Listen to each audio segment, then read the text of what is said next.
Welcome to another Sunday live show. Mr.BetonYou, Pedro Doordash Santiago back at you. Appreciate everyone. We got 54 people in the house before the show starts.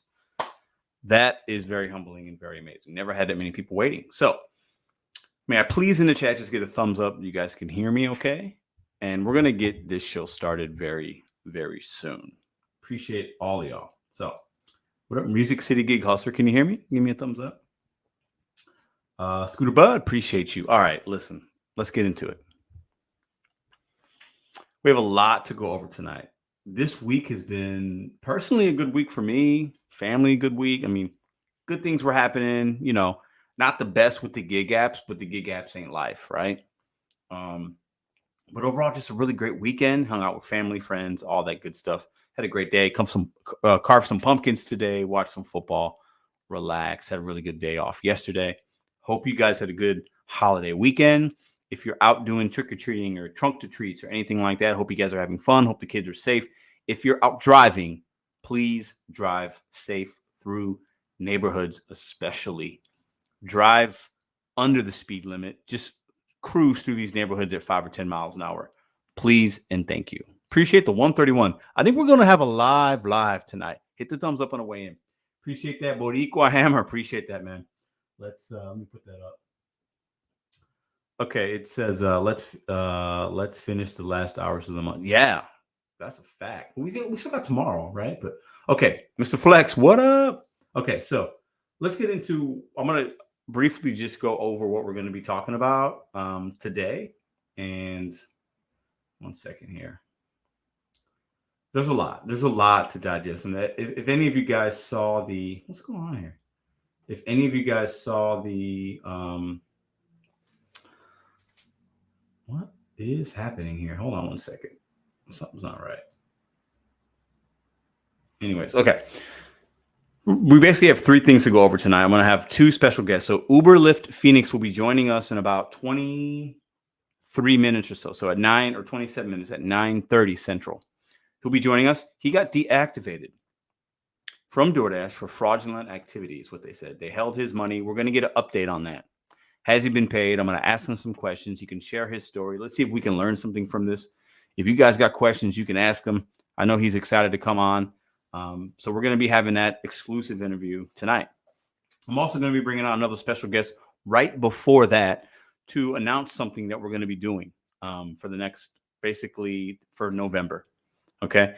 So we'll be doing that very soon in the next 15 minutes or so. We will be doing a giveaway later on, a safety giveaway. So that will be something that you guys could get for free. I'll talk about that and share momentarily who's going to be doing that. And we're going to talk about I'm going to talk about this actually just right now. Because I know some of you guys are here for that. I saw a video today from Nugs. Some of you guys might have seen it. If you haven't seen it, go check it out. If you guys are here, if you're subscribed to me, you're probably subscribed to Nugs. Most of you are, or at least heard of him. His channel is very different than mine. It's more entertainment, very humorous, very funny. It's a fantastic channel. I've said that. He made a video about a channel called More Finance. I don't watch More Finance. I used to. I don't watch it anymore. But I saw Nugs' video today, so I watched his video. And basically, there are a lot of people that will, and I'm going to say this with a little asterisk or a disclaimer because I don't know. I can only go on that video. I can go on what my gut tells me. Okay. On YouTube, you can set videos to do fundraising and things like that. I actually did it once for cancer. It was actually last year around this time. Backstory, my mother's had cancer twice. Shout out to my mom. She's a cancer survivor 2 times over. So anyways, when somebody says they're going to help cancer awareness or cancer this or breast cancer, like I take that really seriously. So basically, More Finance was doing these videos. We're going to do this challenge. It's an entertaining channel. He's a hardworking young man. And it seems like he is scamming his viewers, in Nugs' opinion and in many others' opinion. He's saying if you subscribe, I'll donate money for every subscriber. It's 20 cents or something like that, which is cool. And then he was trying to do some kind of challenge. It didn't work out. He disappeared for a while. He came back. seems to be some people think he screenshotted his earnings to make it look like he did what he did, but it didn't really happen. If you go to his videos, there's a lot of comments. He doesn't reply to any comments. It's kind of cringy and it's very weird. The only reason I'm mentioning it is because if you're going to tout and you're going to say, I'm going to donate money to this charity, blah, blah, blah, you have to go through on that.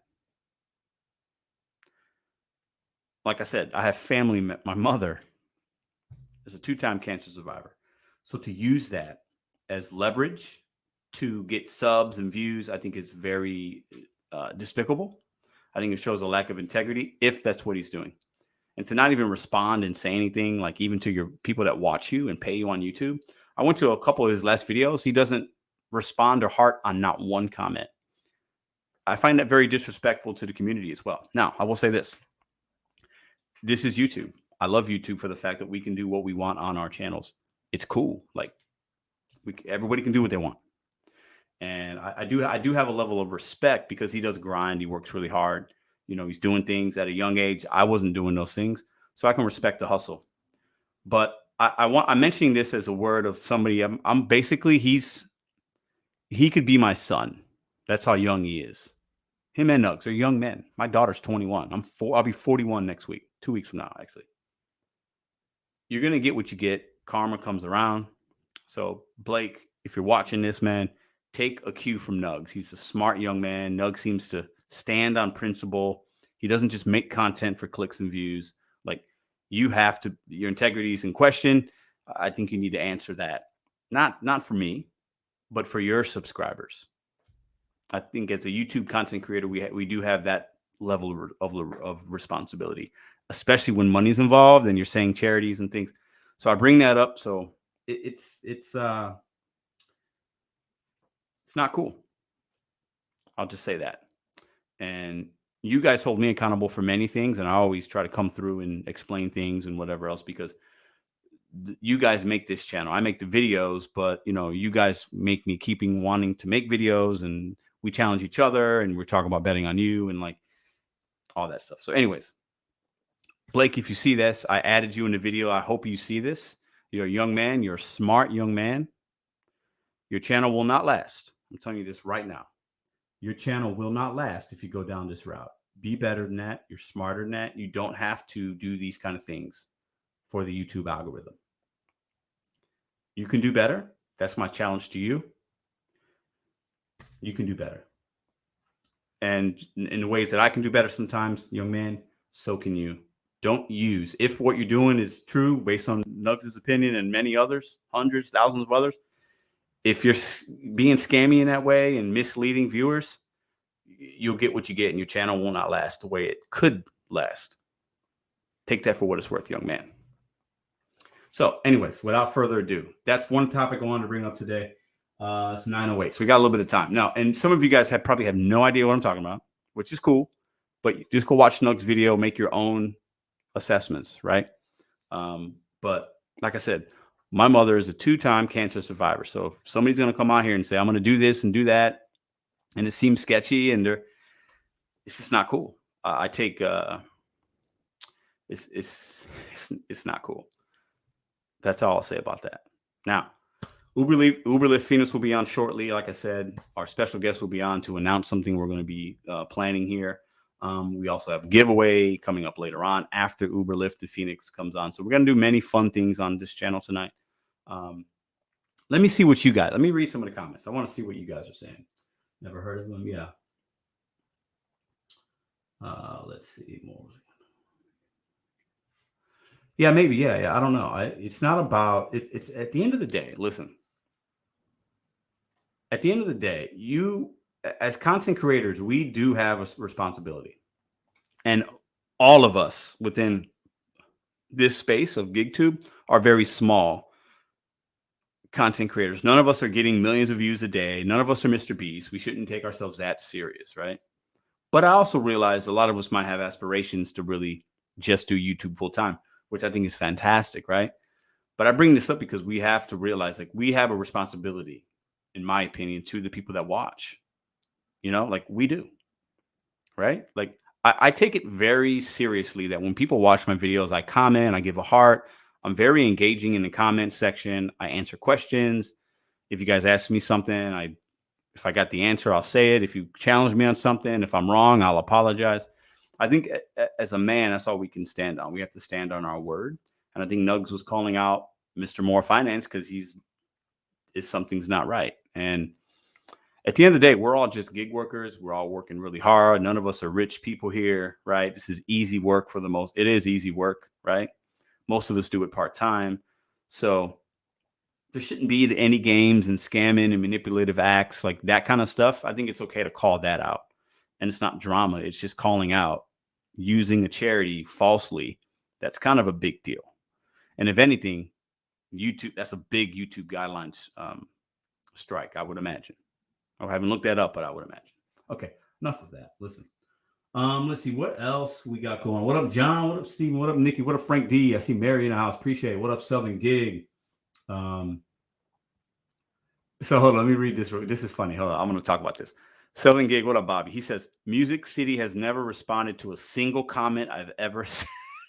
Music City, respond to your viewers. Listen, I should give a crash course on YouTube engagement. Listen, trust me, I could help some people. Shout out to Dashing Trader. If you're in the building, say what's up. I think I saw you earlier. Me and him talked. He knows what's up. Okay.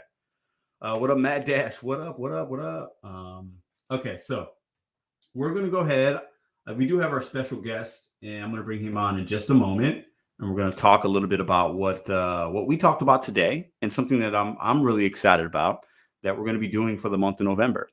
And in full transparency, in full honesty, the reason we're doing this is because of what we just talked about, honestly. And also, I think we have to turn a negative into a positive, right? And that's how I look at it. And we'll talk a little bit more about that soon. I'm going to check in real quick with our guest Lyft Phoenix to make sure he is. 1 second here. Let me see. I know you guys are waiting for that interview. I think that's going to be fun because a lot of people have different opinions about deactivation, saying stores are closed, like all these things that Lyft Phoenix went through. And he's going to talk about the backstory if you're unaware of it. I know many of you have, maybe many of you aren't. So he'll share a little bit of insight to what happened to his account, and I'll ask some questions. And so I think there's a lot of people have questions. And I think some people have questions because they want to know, is it justified? Some people have questions because they want to know, how can I avoid this from happening to me? Right? How can I avoid $1,700? DoorDash is holding this man's money, because when you get deactivated from DoorDash, your money kind of gets held until they figure out what's going on. I assume. I've never been deactivated, right? So I think some people want some answers, possibly. What up, Kim? What up? Oh, this is royalty. I love Kim's Side Money Plans. Yes, I do. I will get back to you, Yost. What up, Kim? Love seeing Kim in the house. Kim and Mr. Flex are the two. They're 1A and 1B. Hustlers on YouTube. I've said that. I was saying it last year, and I stand by that. Nobody hustles like Kim, in my opinion, like Kim and Flex. All right, so I think I missed a super chat from John. We put that up, and then we're going to bring our guest in right after. So, John, what up, man? Yeah, we have to. I've done giveaways here, and there's been one giveaway where I wasn't able to. The person didn't contact me back. But I think if we're going to talk about doing things for our subscribers and the community, you have to go through with that. I do believe that. Right? I think that's important, right? Okay, so let me go ahead and put this up 1 second. Something's off with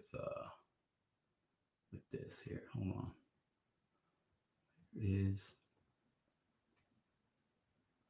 This is weird. 1 second. Hold on. Anyways, okay. Let me go ahead and put up this banner.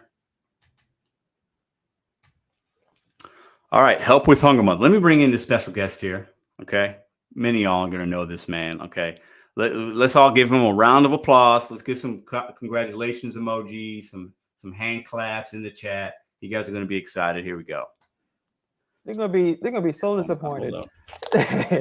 What's up, man? What's going on? Can you hear me? I can hear you. Can you hear me? I can hear you. I know everyone is very excited to see me. Like, Me and you don't talk enough at all. How you doing? I'm good, brother. Listen, for y'all, listen, you guys know, many of you know who Hannibal is Hungry is. If you don't know, you're going to go check out his channel after we talk, okay?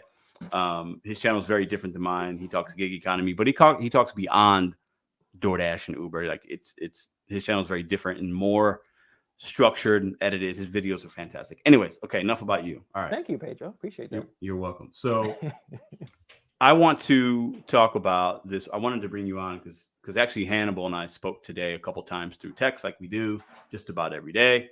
And he kind of had an idea. And I want him to kind of talk about what that means to us and maybe what we got going, or what we will be doing this month. So the floor is yours, my friend. I appreciate it. I do like this comment. It's the Cuddle Bro. Appreciate that. So the Cuddle Bug. No, the Cuddle Bros again. Of course. So yes, I was hearing a little bit what you were saying about Nug's video about more finance. Yeah. And to keep this positive, I don't want to talk too much about more finance. Yeah. I did enough already. Probably, yeah, so. And I probably will do more actually, because there's a lot to be said about it. But try to make it more of a positive situation. He was able to gain a lot of subs and views due to a lot of the, some of the charities, some of these challenges that he was doing, and he seemed like he wasn't following through. So I thought, and this happened this morning, I was watching Nug's video. I was like, how about we do something and actually follow through? I think, talking to you and talking to Steve, when we set our eyes to do something, set our plans to actually get something done, we actually get it done. Yeah. And it benefits the community. So I was like, hey, what can we do for the month of October? Because, or November, October is done, where we can actually provide something. We can be charitable. We can bring awareness to something that's going on in our community beyond the gig community. So, you guys threw some ideas, and I'm not sure, to be honest, what we actually landed on, but it doesn't really matter what we land on. I think the month of November, you got Thanksgiving, people coming together, eating, and just being good to one another. And we can turn that negative of what More Finance is currently doing into something positive for the rest of the community. So no free cuddles. That's not happening. I agree. What the banner that some of you might be seeing here says "Help with Hunger Month," and my idea was, talked about trying to do something with the homeless. It's getting cold, especially in my city. It's going to be cold. A lot of people on the streets for who knows what reason, but that's not okay. And then I'm thinking, like, a lot of kids. There's a lot of foundations and whatnot, organizations that help fight child hunger. And for me, like a child should never go to sleep like hungry. I think that's just, in this country with all that we have, like, that's not okay for me. That's just my personal belief. So we're going to be doing something in the month of November to where some videos will have some spots where you can go and maybe donate if you wish. We're not going to be doing any kind of like, if I get a sub, I give this person money. Like, we're not doing that kind of stuff. It's just going to be like, I'll make a personal donation to some things. You might see me make some content where we're helping some people out. Just trying to turn maybe a negative situation into a positive. I'm extremely grateful. I have more than I need most days. I think Hannibal feels the same way. I don't go hungry ever, Nobody in my family does. So I'm very blessed in that way. Yeah. So, and just to give back on some small level for the month of November, and have you guys do what you can if you want to, even if it's donating $1 or $5 or donating some time, or making a video of you doing something nice for somebody, taking some food to, somebody on the street and handing them your leftovers, or, and filming it. And you could send me a video. We could put it up, just doing something for the month that's positive. And I think Hannibal, brought this idea, and I'm on board 100%. So yeah, so we're gonna definitely have something solid, obviously, before November 1st of exactly what charity we're gonna be talking about throughout the month. And I don't know if you noticed this in St. Louis, where you are, Pedro, but I know where I'm at in Brooklyn, the food banks are always packed, long lines, and it's much longer, much busier than 2 years ago. Things are affecting people heavily because of what's going on with the economy, how things are so much expensive. So I know places where food lines start like on Wednesdays, full line down the street, people looking for meals just to survive. So I think whatever we decide to do, taking care of people who are struggling to eat, like I said, no one deserves to not be able to eat. especially in our society with the amount of money and resources we have. So yeah, just look out. I'm gonna try to post as much as I can in the month of November, just to get as much people to, even if it's a few dollars, I think it'll be helpful. And we're gonna make sure we're gonna find the right charity. There won't be any kind of sketchiness going on. I think YouTube has a bunch of charities. And also, if you guys have any suggestions, put in the comments below, put in the chat. Anything during with the homeless or food, I think that's where we're going to be going. But I'm very excited. Like I said, turn this negative situation that has been going on for quite a while. Yeah. I don't go back to the negative thing, but Pedro, because you're my friend. Yeah. We know more about this situation than most people do. Yeah. Nug's video was 100% correct. Yeah. That's all I'm gonna probably say. I think that's a great way to say it. And it's not about bashing a young man. Like I said earlier, it's this could be a learning lesson, right? We've all been younger and made mistakes, but we got to turn it into a positive if we can. We all deliver food, guys, right? Or we shop, we deliver food, we're picking up passengers, whatever kind of gig work you do, right?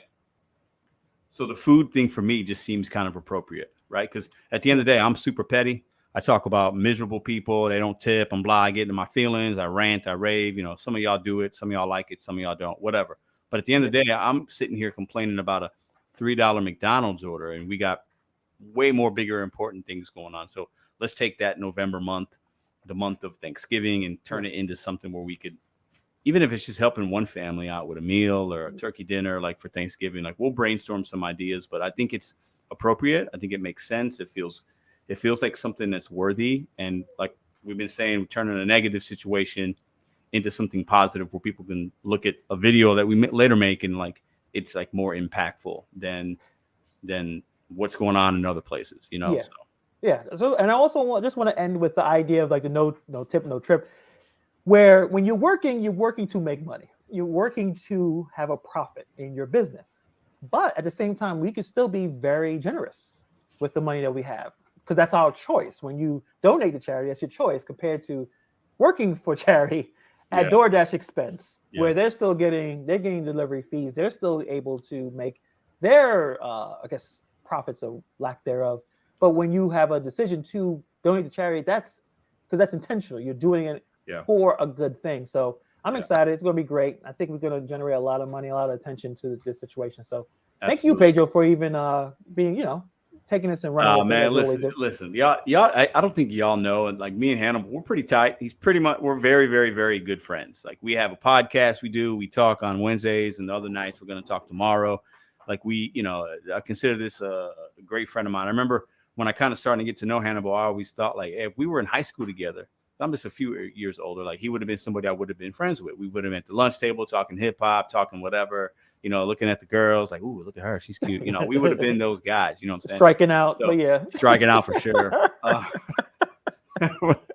But like when Hannibal comes with me with good ideas, and he's done it several times, like I'm gonna rock with that because I trust his mind, and he's smart and in ways that I'm not, and it's gonna be great. So I appreciate you, man. Appreciate you, man. Enjoy the show, or have a good show, and everyone else enjoy the show. Yeah, thanks, man. Later. All right, Hannibal Sung. If you don't know his channel, go check him out. Now, okay, let's go ahead and we're gonna look at this one right here. Hold up. Appreciate all the super chats, guys, as well. Pedro and Hannibal have a crush on each other. I mean, are you jealous, Hector?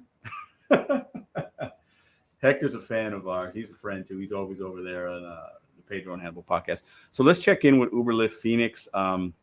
Cool. He's going to be coming on momentarily. Okay. So that segment was going to start right at 9:30, like we said. So I'm going to stay in the chat with you guys for a little bit and hope you guys are doing well. So he is jealous. You're right. So shout out to everybody. What up, D? What up, Angela?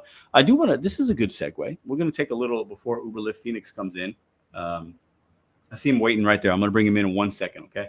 I have been getting a couple more emails this week asking about the swag bags from the in-person conference we did in this past summer in July. And I think I have about 100 bags left. I've given some out. I've mailed some after the conference. I've given some out to gig workers that I've seen in my market. And I got 2 emails this week asking if I still had some and would I like to send some out. I am going to be sending some bags out because literally they're sitting in 2 big totes in my garage, and there's cool stuff inside, like some swags, there's hats, and just all kinds of cool stuff, right?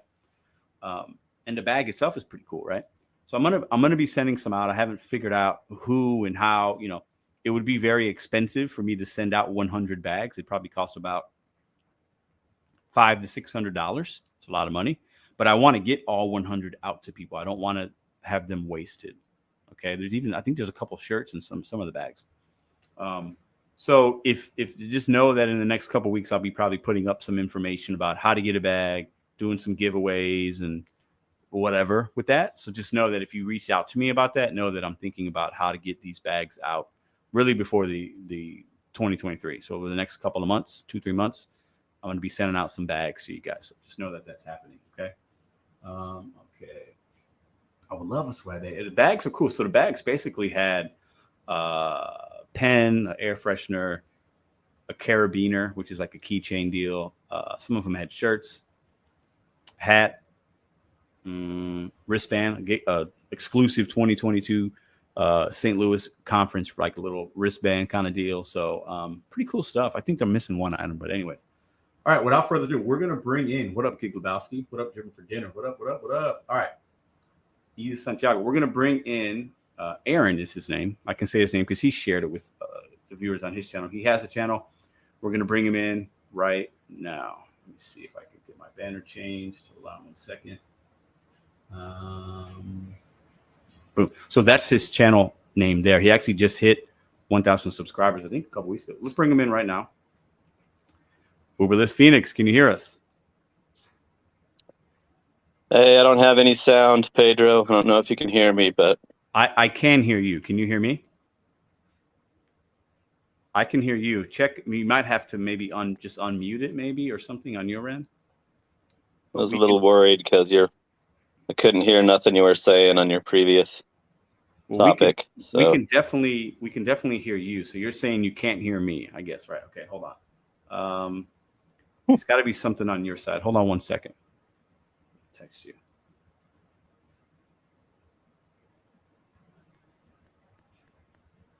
Got my volume up.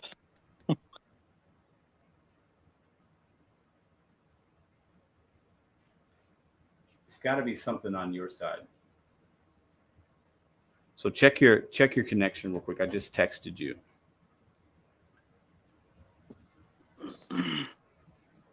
So we're gonna let him figure that out for a second, guys. I'm gonna let him figure that out. Hold on 1 second. We're gonna get this interview done. Pause. Let's see. Check your audio settings. It's got to be something on your side.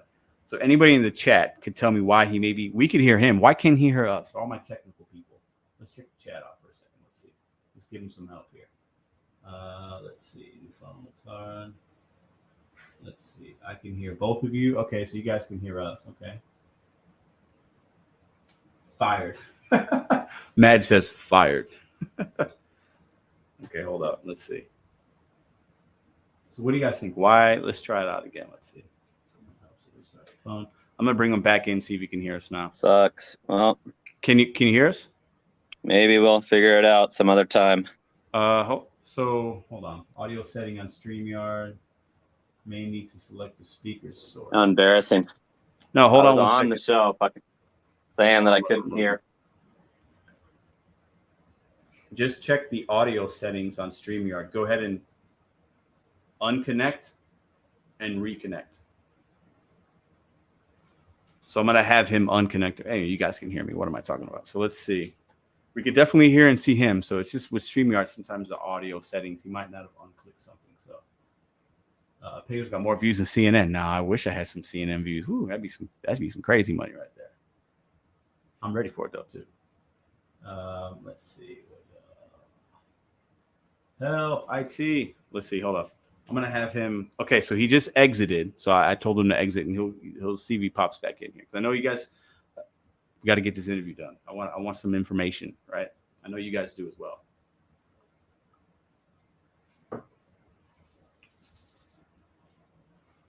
Okay. We use StreamYard. Yes, we use StreamYard. It says they are on StreamYard. Works. Yeah, he does. He works very hard. And for you guys who don't know, Uber Lyft Phoenix, he basically takes the summer off. So he grinds for like 9.5 months, stacks his paper, works every day out of the week, 12, 15 hours, and then he takes 3 months off. So it's a grind for him, but then he's got like the summer off. I think he travels somewhere up like Northwest or something. I've been a subscriber to his channel for quite some time, since last year, basically. Let me text him real quick. Come back in and just make sure your audio settings are all correct. Okay, let's just give him a moment. All right. So he hustles and grinds. I mean, he makes stupid money per year. I mean, he makes a lot of money. A lot of money. Hold up. Let's see. We got.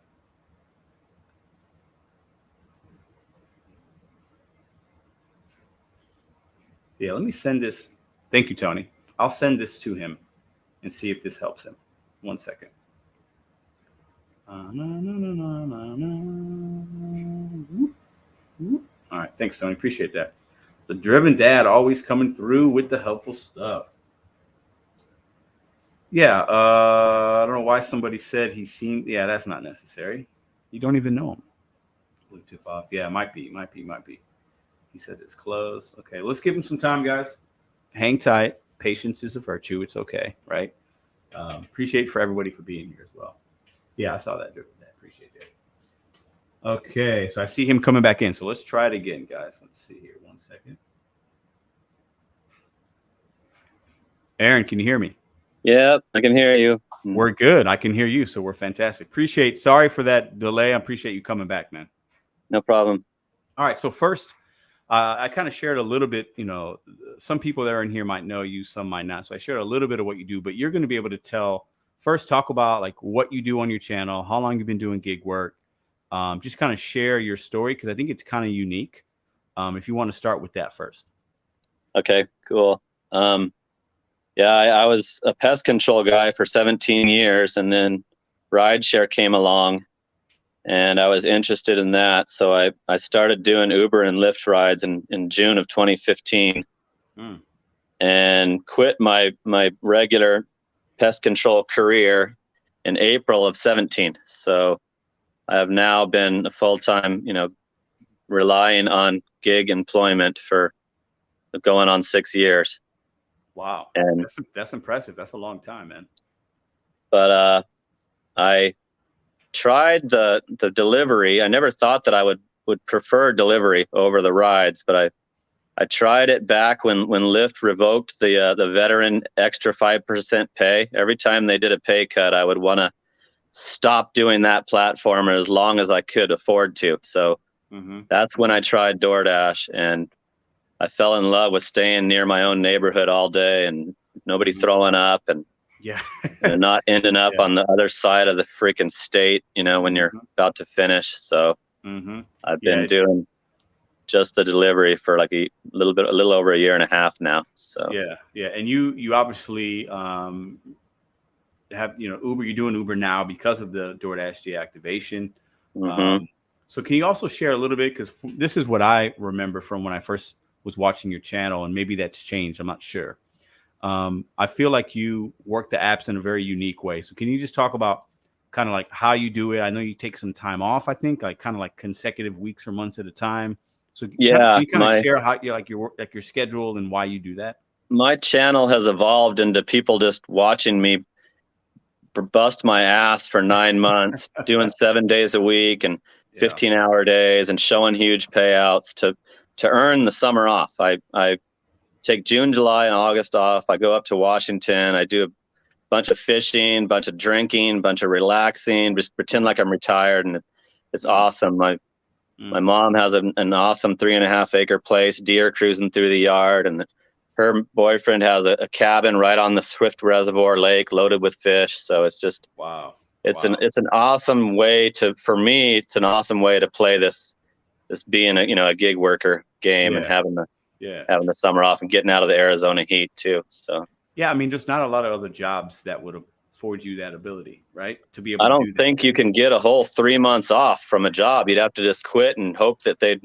rehire you. So that's what's keeping me doing it. After all the stuff that happens to you, just like this, recent deactivation is tries to throw a wrench in it, but I just said to my son the other day, I've got to have at least one more summer off. So I'm still grinding it out on Uber Eats and thinking about my options on, adding some of the other apps. And yeah. So before we get right into that, one more question. How many summers have you done the 3 months off? I've done 4 straight now. Wow, that's impressive, man. Now I know for me, I couldn't do it. I could not grind like you grind. It'd be hard for me to do 15-hour days for 9 months. I mean, I don't think anybody can.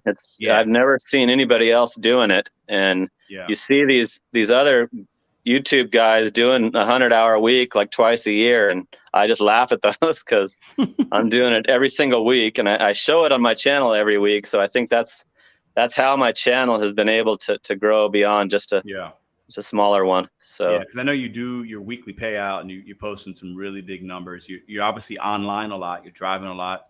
But the numbers are really big. And for you, what I think that's cool about it, this isn't going to be for 99.9% of people that do this work. And you know that, and everybody else does, right? But look at what he has something to look forward to, right? Like you have something, you're fishing, you're drinking, you're partying, you're hanging out, you're relaxing. For 3 months, I've never had that much time. I've never had more than a week or maybe 10 days. Right? And it doesn't fly by. It seems like a long ass time. I'm actually like ready to get back to work when it's over. It's killer. Do you ever get it? You ever get into that new state of Washington? Are you ever tempted to turn the apps on? Have you ever turned the app on, or do you just completely shut it off? No, I did a couple $100 worth on my last summer off just to go mingle with the town. My mom lives in a small town called Longview, so it's only like 38,000 people. So it's a whole different way of, you have to sit around for a while. And she lives 15 minutes up in the hills, so you got to cruise down into the city part. And here I just log on from my house, and I'm surrounded by all the restaurants and stuff that I go to. So I did some videos on that. I show the small town, doing the delivery in the smaller town and how different it is. Oh, I would imagine it's extremely different. So let's get into the meat and potatoes. Now, I saw your video. Many of the other people did. Also, congratulations on 1K. That's a big deal for content creators. You got monetized. I know that's something you've been working on. So congrats on that, man. That's awesome. That's a big deal, right? Yeah, So talk to us about ease the blow of this deactivation thing, knowing that I've monetized now, and I hear you. Channel's growing.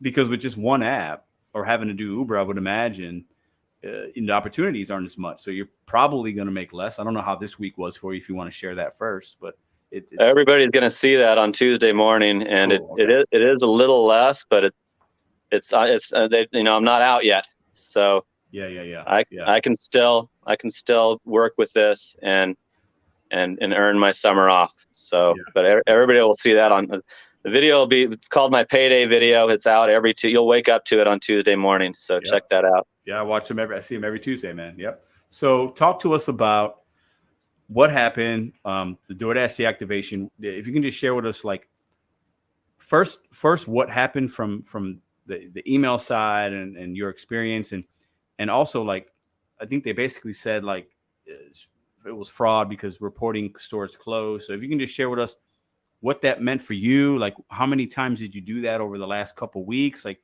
just share that with us so that we can get some perspective on what happened and if there's any updates from DoorDash. Yeah, no, I haven't heard from DoorDash since they sent me the deactivation email, and I haven't been paid. They've kept over $1,700 of my full 95-hour week's pay. But yeah, I worked overnight. I worked 9 p.m. till 12 noon the next day, every day, 7 days a week. So I'm getting sent to these closed restaurants every night. I mean, there's not a night that goes by where I'm not clicking that I deserved the half pay to show up to the restaurant. But I think that what they're talking about is these restaurants that tell me they're closed when they shouldn't be. And it's McDonald's and Jack in the Box are the main culprits. But last night I pulled up to CVS to do a shopping order, and there's door's locked with a sign on it. I put it on my community post.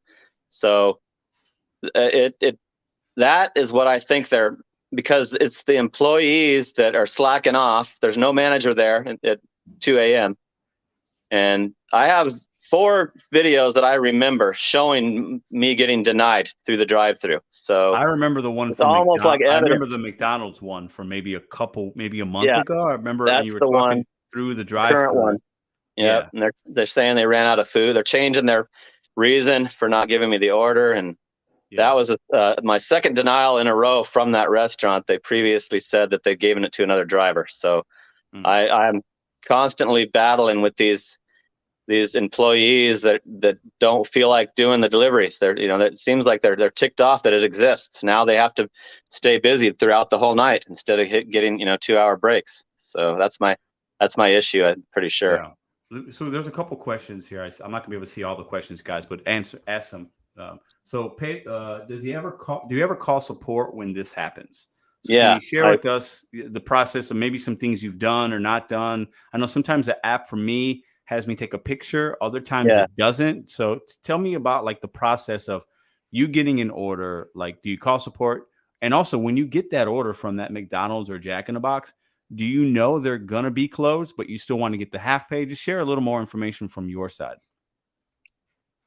I've suspected a place is closed that's actually closes at night and took it and went by and checked. But I mean, the 24-hour places are supposed to always be open. So, I would suspect that's the ones that I've pulled up to McDonald's and there's a van there and they've got caution tape over the drive-through and they're telling me they're going to clean the hood vents. That's happened to me recently.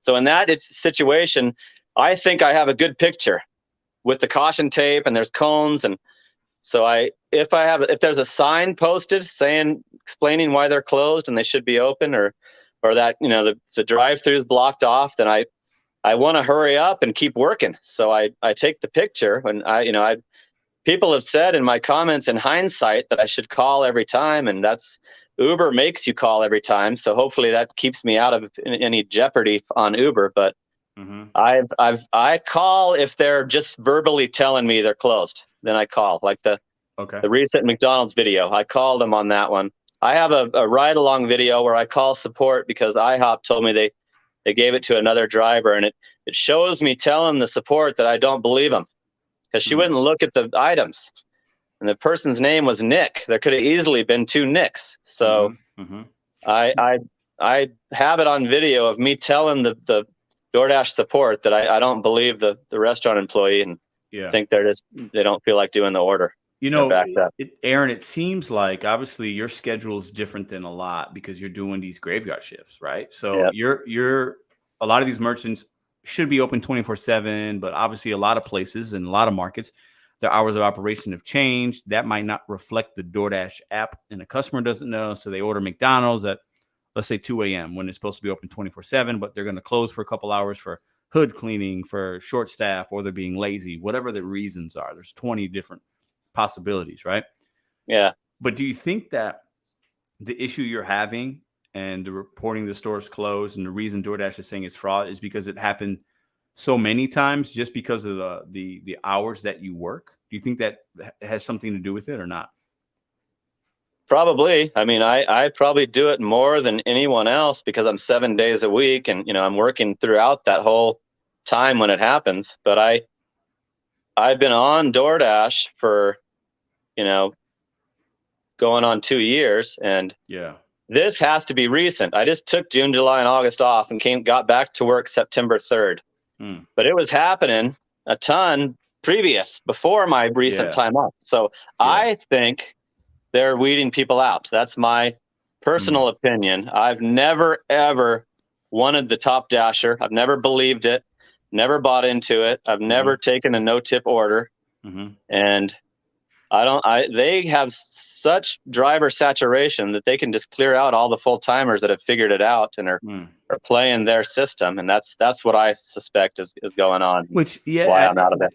That could be it. And even if you would ask DoorDash that through an email or whatever, and I want to get to some of the correspondence you might have had with them, like they're not going to admit that, but it's a shame because you take 3 months off, but you're delivering more deliveries than most drivers out here. Would you agree with that? Like the sheer amount of volume. Even with the 3 months off, I'm probably doing more than the majority of any other any other driver. And even if your acceptance rate's really low, because you're not a top dasher, so your acceptance rate's probably really low, you're still delivering a lot of food for them. So you would think, that's what I thought. Rid of you is crazy. Before this happened, I thought that should be good enough, and somebody that puts in that much time, but they don't know you. And that's what we got to remember about these gig apps. You've never met them. You're working for a computer, basically. So an algorithm could have fired me. So, I mean, it's... let me ask you this question. Now that you just mentioned that, because I was thinking it earlier, you've been doing DoorDash, I think 2 years or whatever, right? A lot of deliveries, all your shifts are, so I would imagine you've had this happen hundreds of times. Maybe it's an algorithm thing. I'm not saying this is fact, guys. We're just talking here.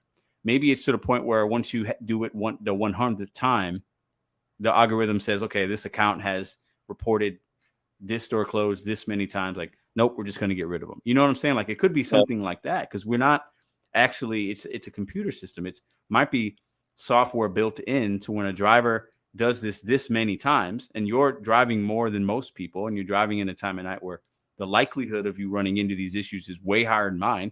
Because I'd probably say, I mean, I've probably reported stores closed 50, 60 times, maybe in total. You know what I'm saying? So, I would imagine yours is probably more than that.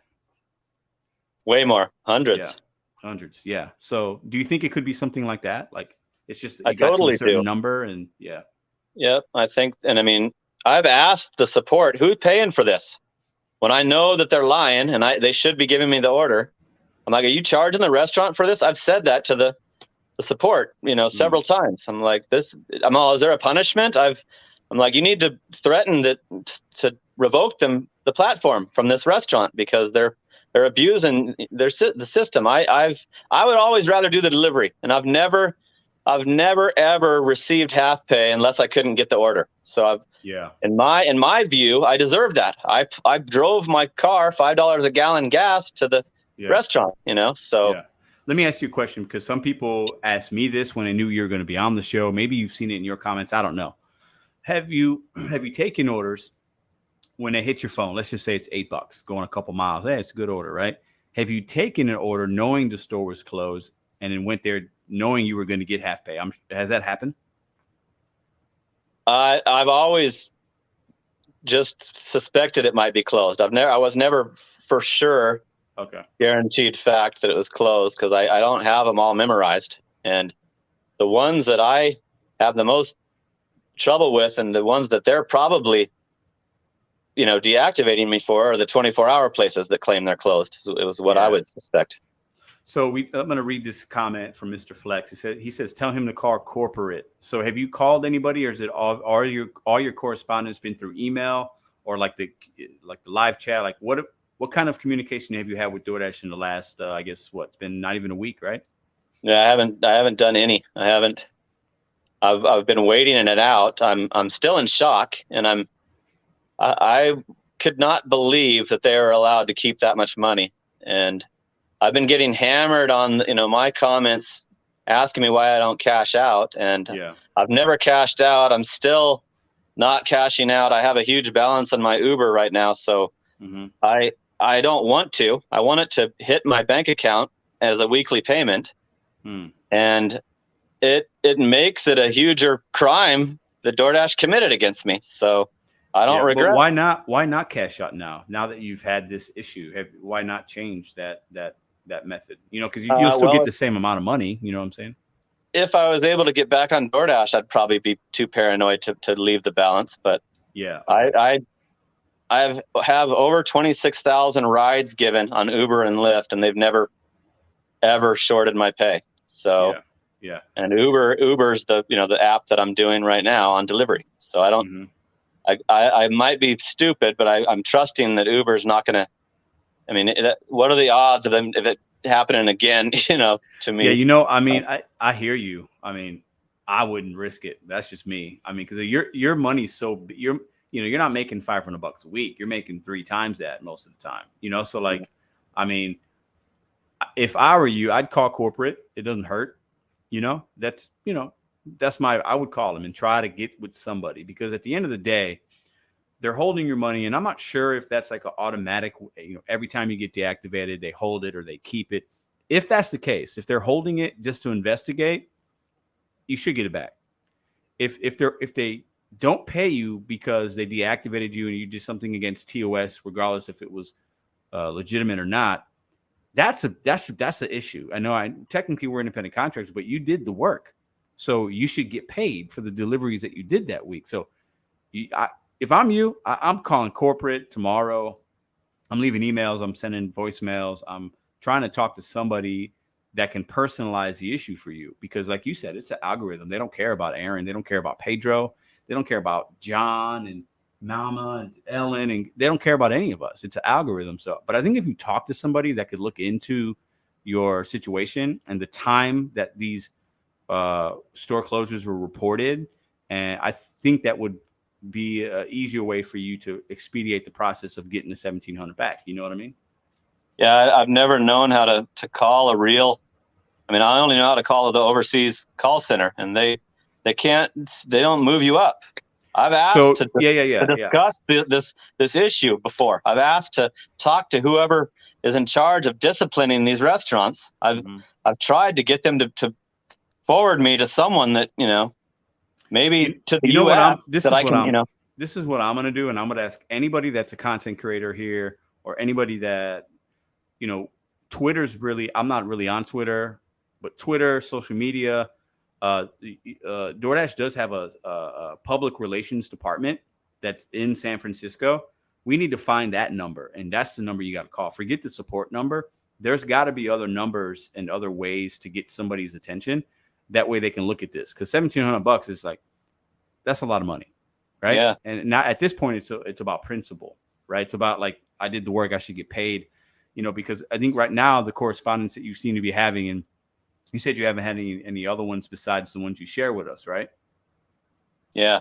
And those are just people in. That's all. They've sent me two emails like I'm still a driver, asking me to join their Drive Well program, and so my phone was still giving me notifications saying I should log on because it's busy. So I had to turn those off because I click on the app and it's deactivated. So they're not even smart enough to turn off your still a driver correspondence. So there's a question here I just mentioned, and Maya's saying, how do you call DoorDash's corporate office? There's got to be a number. I've never done it, okay, but there has to be. If somebody can do a quick Google search or something, like, there has to be a way to get in contact with somebody, right? There has to be. And the more that we share this video and his video and tweet it and put it on Facebook, Reddit, DoorDash does have people that look at social media and they do something. They monitor. So when I worked at the casino, right, we had a social media manager. She would monitor bad comments, good comments about restaurant experience and things people would put on Facebook or Yelp, things like that. Like, this information can get out there. I don't know what the number is, but if somebody could look it up, then go to Uberlyft Phoenix's channel, put it in one of his videos. Like, I'll look up the number later myself and send it to you. But I think that's what we have to do. I mean, $1,700 is a lot. And I'll tell you this: if I got deactivated tomorrow because if I did something that I knew was wrong, and after doing my own research, I felt like, you know what, technically they're right, I'd be mad, but I'd be mad at myself. But if you're just trying to work and the app is sending you to stores that are closed, it's not your fault that you chose to work that time of night. Like, they should pay you $1,700. That's kind of how I see it, and you shouldn't have to only have one app, like, that's not, it's not cool, man. I don't know. I agree. So here we go. Gig Lebowski says, I'm going to put the number up and I'll send this to you. 855-973-1040. I'll text it to you now. But I mean, I know you work so hard that I feel like you're not like a lot of drivers. We work paycheck to paycheck, right? I know you've got, you're not hungry right now. You know what I'm saying? Like, yeah, I know you've got money. Like, I've seen your videos, so. But the best thing about this situation is that they can't break me. And I just paid my house off recently, and I don't need, that money. I want it, and I'm owed it, but they're not gonna break me. They're not gonna screw up my summer off, and everything's gonna continue and go forward. And Well, I got to say this. I think it's amazing that you have that attitude. I would not be so kind. I'd be, like I'd be pissed. And I know you are, but I just, I think it's the fact that you can still be positive and still like, well, I just got to go to Uber. I'm still going to grind. I'm still going to make money. I believe that, the karma will pay me back, and it's boosted my channel. DoorDash is got to be the worst gig company now that this made me aware of their other, that getting caught stealing people's tips, and the rideshare professor saying that they're doing this to a bunch of drivers. They're deactivating them and keeping their final pay. So every time I got temporarily turned off of Uber and Lyft for like a false customer accusation, or I always got a phone call to discuss it.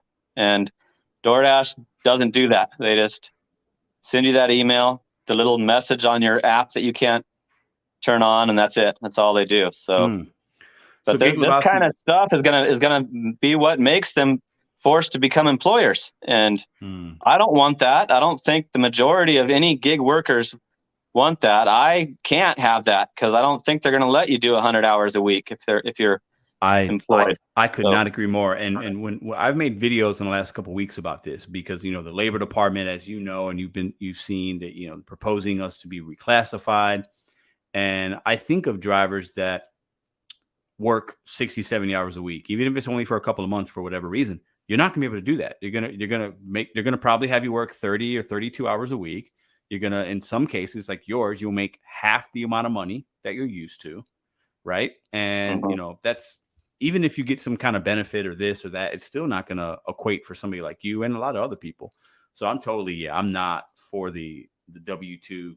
I don't think we need that in this type of work. I think it could potentially end the whole thing. It would go back to taxi cabs and ordering pizza only for delivery, and you could no longer get your CVS hangover order with your Pedialyte and Advil and Imodium, So I'm sure you do. People are spoiled on this, and they're going to be devastated if it goes away. Yeah, no, I hear that for sure. So Gig Lebowski put up a different number actually, and I'll wind up sending you that one as well. I texted you the first one, but I'd call him, man. I mean, shit, I'll call him for you. Shit, I don't, it's, and I know hopefully they see this. I still think I'm positive. I'm hopeful that you'll get the money. I think maybe DoorDash is very slow to react to things. Okay. I think a lot of us have had that experience. It's funny that they're sending you other emails about do this and do that. It's wild. These algorithms and the support agents don't even work for they work with DoorDash, but they're not DoorDash employees. They're actually subcontracted out. At least I was told that. So they're reading from a book. I've called DoorDash. I'm sure you have too. And I tell them about a DoorDash issue and they're like, oh, thanks for calling Uber support. They work for multiple different companies. These support agents. They sound exactly the same when you call same Uber. People. Exactly. I guess it's in the Philippines. I've been told it's in the Philippines. So it's, yeah, I think so. There's no way to get them, to take an issue that's beyond, the order's not going to be picked up. So yeah, you're right. So what, so that video's got a lot of views, man. Like I saw it the other day. I was like, you're approaching 7,000 or something. That's a lot, right? And yeah, for mine it is. Unfortunately, I know this is positive. I know you mentioned that, but the weird thing about content creation on YouTube in this space, when negative things happen, people watch, people sub. So it's good and bad, right? So It's unfortunate that DoorDash, that this happened, but obviously, it's getting more eyes on your channel. People are seeing your hustle, and that's a good thing, and how you grind, and you got the 3 months off in the summer. I think that's extremely inspirational. I think it's really cool. Most 99.9% of drivers are not going to be, and probably shouldn't do and work like you work, right? But there might be some that might say, hey, you know what? I'll grind for 12 hours a day, 5 days a week, stack my money, and I'll take a whole month off in the summer. That's reasonable, right? So I think people have been inspired by it and motivated by it, and that just to hit their own goals. So that's my purpose of showing my crazy strategy for doing the gig work for a living. Cool. So what would you say? Is there any learning lesson? Is there anything that you would have done differently if you would have known this? Like, let's say last week. Like, is there anything that you can share as a learning lesson for anybody? Yeah, I mean, I have not collected the $3 on Uber since this happened. I send it to someone else. So Okay. I'm paranoid to they're paying money that's costing them when you get that half pay. So that's why I had brought it up to the support, like, who is disciplining these restaurants, and I would say it almost every other time I called about one of these 24-hour places saying they're closed. And so, yeah, I don't even collect the compensation anymore. I just click that, whatever on the Uber, you just click whatever, store closed or whatever, and it automatically sends it to another driver and raises the price. And you'll see one that's $40, and then the store's closed because it's too high. Yeah, I've had a couple like $20 ones in kind of bad weather here in St. Louis, and like $24 like Jack in the Box going 2 miles. And I immediately know, okay, this person's been waiting an hour or the store's closed. And I get there and the store's closed, and Uber gives me like $4. It's like, that's crazy. But I would say it's weird because I've thought about this as well. I think, and I don't have any stats or data to back it up, but I think that when a driver gets half pay, because I've seen both. I've seen a $6 order and they've given me $3. I've seen a $6 order or $6.25 and I've gotten like $5. So there was a hidden tip on there. So I've seen them pay me the half of the interface. I've also seen them pay me half of what it would have been. So either way, it's like, I'm good with it. It is what it is. I did half the work, give me half the pay. But I think the DoorDash has to be charging the restaurant at some point. So if you're marking that McDonald's closed, there has to be some kind of on the earnings statement from McDonald's to DoorDash on what McDonald's owes DoorDash as far as the percentage and things. There's got to be a line for store closure or however they word it, reimbursement. I don't think DoorDash is eating that cost. At least not 100% of it. I could be wrong, but I think they're not eating all of it. So if the restaurant is charged, then that would give them motivation to lie to DoorDash and say that they really weren't claiming they were closed on that occasion. True. And so that's, true. I mean, that's that. A support agent might have reached out to those McDonald's and Jack in the Boxes, and they might have said, no, we were open. And then maybe that's why the deactivation was prompted. The times when I call support and there's employees there, they put me on hold to call them and they never answer. So right, the employees know it's the delivery company's calling, and they don't want to talk to them because they're not going to get talked into doing the order. They're on their unofficial break. So yeah, it's crazy. So are you working tonight? I'm assuming. I'm gonna log on right after this and do it all night. I appreciate you spending the time with us. I know this is right, your work time, but I wanted to get this information out. I wanted people to show you some love and support. I also wanted some people to, I wanted a lot of people were assuming certain things and maybe they didn't have the full story. They thought this, they thought that. I wanted you to be able to share your side of it. And I do this show every Sunday. It's a good platform. I appreciate you coming on. I think some people can learn from this. I think obviously you said you're not doing that. You don't even want the $3 from Uber. You're paranoid. I get it. I would be too. Definitely though, man, I hope you get that 1,700. I think you will. Please keep us updated. If it happens, I'm sure you probably will. And I'm showing you my support, man. It sucks. Sorry it's happening. And if there's anything else you want to share before we go. Just to thank you for everything you've done, and thanks for having me on. Oh, anytime, man. Hey, have a good night tonight. You got my number. If you need something, I'll resend you the number that Gig Lebowski posted, and give him a call, man. Maybe it'll take you 5 or 10 minutes, but I definitely think it's worth the time. So. Okay, now that I have a number, I'll try that and see what happens. Sounds good, man. Have a good night tonight, man. Thank you. All right. Thanks a lot. Later. All right. That is Aaron, Uber, Lyft, Phoenix. All right. There's a lot to dissect. There's a lot. I think we learned a little. I'm going to give my thoughts on it, and I want to hear from you guys as well. I'm going to open up the StreamYard. So I'm going to put the link in right now, and I'm pin it. So anybody that wants to come in and talk about this. So let me do that now, and then I'm going to kind of just give my perspective on after actually talking to him and hearing him and his side of it a little bit more, knowing how he works the apps, and just kind of, it's speculation. None of us have facts at this point, right? Because we don't know why it actually happened. We can assume. We can probably make some good assumptions based on the information that we have, right? But I don't think any of us know 100% because we don't work for DoorDash, right? We don't know what that looks like and why they did it, why they're holding the money. We can only assume things. I think that's a fair statement, right? Shout out to the 626. We've never had. I'm a little weird because I hate that this happened to, We've never had this many people on the live on this show ever. We broke the record tonight, 624 people. That's amazing. That's crazy. So I think you guys wanted this information. I think you guys came, more people came because you wanted to hear this story. I wanted to do that on this channel because I figured we can just learn something from it, right? And that's what we try to do here sometimes. So appreciate for the 610. All right. Okay, let me go ahead and pin this link for you guys because I don't think we're done with this conversation. And I want to talk a little bit on what I think, just my perspective on it. And I appreciate Aaron, Uber Lyft Phoenix, for coming on the show and spending time with us when he could have been making money. He came on. I appreciate him being receptive to the invite. So let me go ahead and put this link in for the StreamYard. Come one, come all. Let me paste it. Boom. And there was a question I put as a poll. Let me see if I can find that.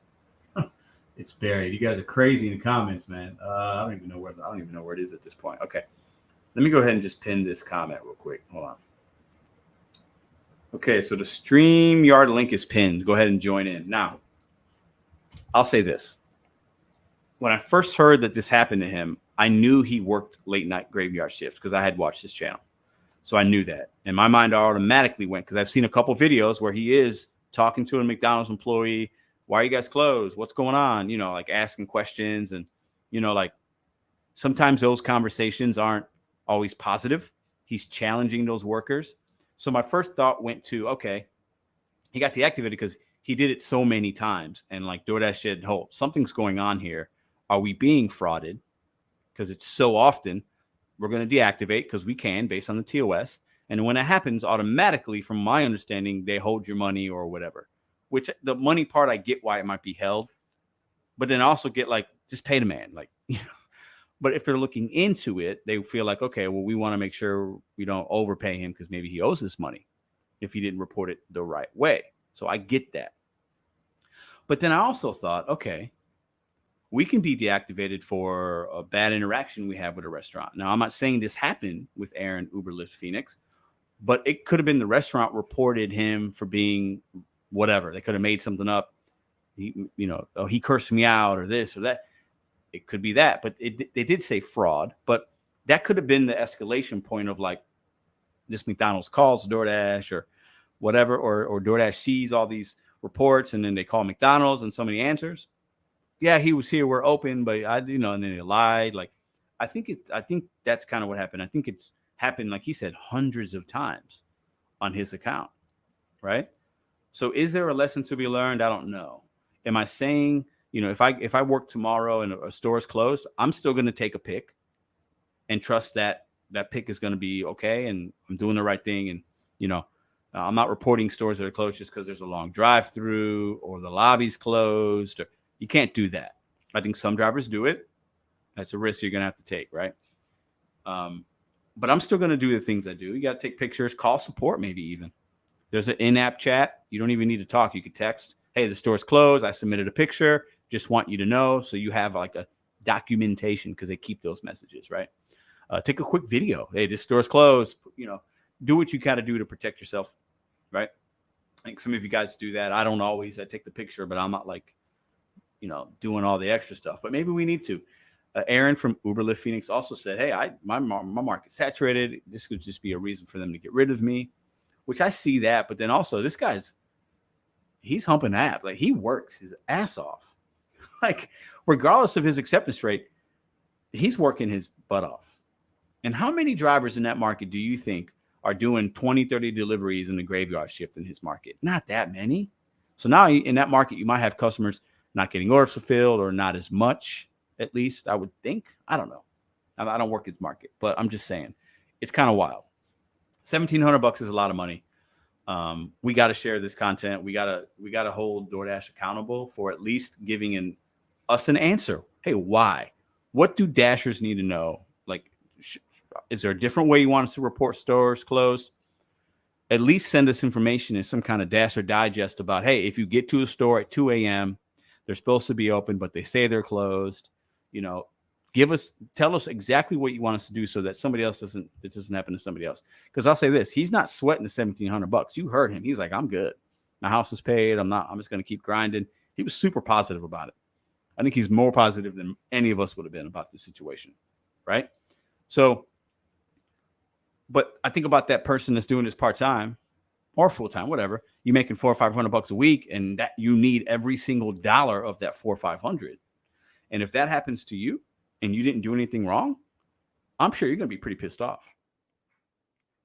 Imagine this happening. It's the end of the month. We got rent due in 2 days, right? So you let's say your rent's $1,000 and you made $1,000 this week to hustle and grind. You get deactivated and you don't got your $1,000. Think about that. That's not his situation, but that's many people's situation. Many of you guys are hustling extra because rent is due. I know that to be a fact. Imagine being deactivated. You can't pay your rent. Like that's wild. If you didn't do nothing wrong, that's crazy. And for DoorDash not to, in the video that I made in response to this video, I said a situation like this, does it not warrant an actual, like a support agent from San Francisco calling this driver at $1,700? Like, how many times does this happen? They can't call them and have a 5-10 minute conversation to figure this out. Hey, can you submit me some photos? Can you tell me what happened? Ask a couple questions and then get the man paid based on that conversation. Come on. That's not too much to ask. I worked at $1 billion casino, the biggest casino in North America, Pinnacle Entertainment. We had HR department. We had and people would do their due diligence when we would fire somebody, if we had to furlough, lay off. I worked through the pandemic, guys. I came back off furlough and I had to make phone calls to hundreds of people, either bringing them back or letting them know that they were laid off. As a big company, you have a responsibility. And I had to call these people individually on my phone because that was the right thing to do. Okay. Now, DoorDash has millions of drivers. We didn't have millions of workers, but big companies should do the right thing when things like this happen. A 5-10 minute conversation is an easy thing that they could have done. Easy in a situation like this. Now, some of you guys might not agree or disagree. Maybe you don't. Maybe you think he should have been deactivated. I think some of you guys think that. Some of you guys think he was playing the system and he should have been deactivated. Everybody's entitled to their opinion. But based on what I heard, I think it's a little bit of bad luck. Maybe he could have protected himself in some ways. I don't know. I wasn't there for all the situations. But he did say hundreds of times this has happened. Hundreds of times. So should he have just not accepted a Jack in the Box at McDonald's ever? And just, okay, they're probably going to be closed. I'm not even going to deal with it. But then maybe he's not able to make money because sometimes they are open. So that's not his fault either, right? Okay, I've rambled enough. That's my opinion on it. That's my thought process. A lot of people are waiting to come in. I'm going to bring you guys in and we're going to have a civilized conversation. All opinions are welcome. Okay, so let's see who we got here. Give me 1 second, guys. All right, I see the Matrix. I see Tony the Driven Dad. I see John Hill. I saw Flex. Maybe he popped out. I see Laura. I see Big Al's. I see Roger. And I see Mad Dash. So hold up. I got 1, 2, 3, 4, 5, 6, 7. Okay. I'm going to bring the first 3 in. And then I'm going to bring you guys in for a little bit. And then I'm going to bring the other 4. I'll bring 4 in at first and then the next 3. I just don't want to have that many on it at once. Okay. So let's bring in Matrix first. Matrix, can you hear me? What up, what up? What up, what up? All right, let's bring in the Driven Dad. Tony, are you there? Let's let him unmute it. Let's see if Tony's there with us or not. Maybe he isn't. Okay. He might be working. Okay, let me remove. Okay, let's bring in John Hill. Hello, John. Can you hear us? What up? What up? What up, what up? And let's bring in Laura. Laura, good to see you. How are you? Good. Trying to get it arranged here. You're good. Okay. So let's start with Matrix. What do you think about what happened to Aaron? I've done this. I've gone to delivery before. I've had the store was closed. I usually have to take a picture. Mm-hmm. Like there's an actual sign on the front door and it says, take a picture. And I've submitted that, and 99% of the time it's come back. Okay, thank you for your input. On the flip side, when I was a restaurant manager, when that would happen to us, we would get a notification saying DoorDasher has marked your store as closed. Mm-hmm. So unmark your store as closed. Do the following. So it's a negative against the store if they're like, yeah, we want to be closed. DoorDash won't send them any orders. Once one driver marks them as closed, they will stay closed until the restaurant responds in the reverse and says, no, we're open. So with that, it's, I can understand why DoorDash would take it seriously. Like, you need to really make sure the store is closed because we're going to take them offline. Thus, DoorDash is going to lose money because they're not going to get any more orders from that store. Right. Second on the point, Pedro, this happened to me a week ago, and I'm just going to say this, and this is what actually happened. I called support at DoorDash, and somebody answered and said, hey, thank you for calling DoorDash support. My name is Sasha. How can I help you? Mm-hmm. And I went on my thing. 2 days later, I was on Uber. I had to call support because my black card didn't work. And she said, thank you for calling Uber support. My name is Sasha. How can I help you? It's the same help center. It's not DoorDash helpers. It's not Uber helpers. They all work out of the same. They contract with these companies to work out of the same call center. They are not one barn. They do not care about DoorDash drivers. They don't care about Uber drivers. They're just addressing the support. So when you have my man on earlier about how can we get this to higher, you have to ask for an escalation to that specific support center to DoorDash. And usually they'll give you an email, and then you have to send an email to escalate it to a higher level. So if he's talking with this call center in India, which receives all complaints from DoorDash, Uber, Grubhub, all of them. He has to escalate. They're not going to do it. They're not going to be able to help him. Really. No, they're not. But I just want everybody to know that when you call support, it is a contracted out call center that has really nothing to do with DoorDash or Uber or Grubhub. They're just taking in information and then typing in to give you an answer back. Yeah. Yeah. So John Hill, what do you think about the conversation we had and what happened to Uber Lyft Phoenix? What's your thoughts on it? Oh, man. Thanks for having me on, Pedro. Hey, sorry for getting drunk at the gig conference last week, but I have a good time. I don't even. It's all good, man. Go ahead. What do you got for us tonight?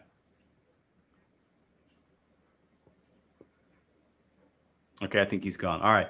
Is he still there? All right, Flex. What do you? What's your thoughts on this, Flex? Hold on. Let me just tell these motherfuckers to be quiet.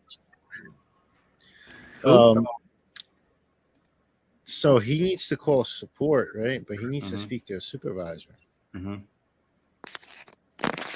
I'm surprised he's so relaxed about it. Do you guys agree? He seems too chill, right? Yeah. He should be calling a supervisor. Yeah. How would he call a supervisor? How do you call support? You pick up your phone, you call support. You ever call support before? But when an agent picks up the phone, you tell them, put me on the phone with a supervisor. Yeah. Okay. Yeah, I've had it happen with Uber.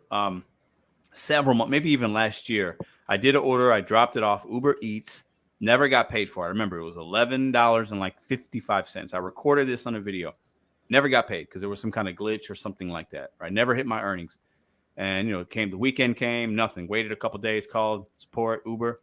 I had to have them escalated to a supervisor. They called me back within like 24 or 48 hours. I talked to somebody. They paid me the $11.55 just because I was like, hey, I just need to get paid. I need to get paid. Who do I need to talk to? So they gave me $11.55. He gave it to me basically like on a driver care kind of thing. And then another 2 days later, I got the $11.55 that I would have gotten already, but there was just some kind of glitch. So if you take the time to actually get to support and get to the right person, then I think this situation could be a little bit different for him. I think that's kind of what Flex is saying. But Laura, what do you think? You gotta step on him. And besides that, he should have received the email. He should have received the email, and he should have been replying to that email. Yeah. But besides that, he should call because you want to talk to somebody instead of exchanging emails every 24 to 48 hours. Right. Laura, what do you think about the situation that Aaron is in? Honestly, I wanted to get on here and talk about my deactivation story, but because I got deactivated from Uber Eats, like in 2019, I think. Yeah, I mean, holding money back is ridiculous. Not sure why that's happening. I only heard part of the conversation. I just got on to talk about a deactivation.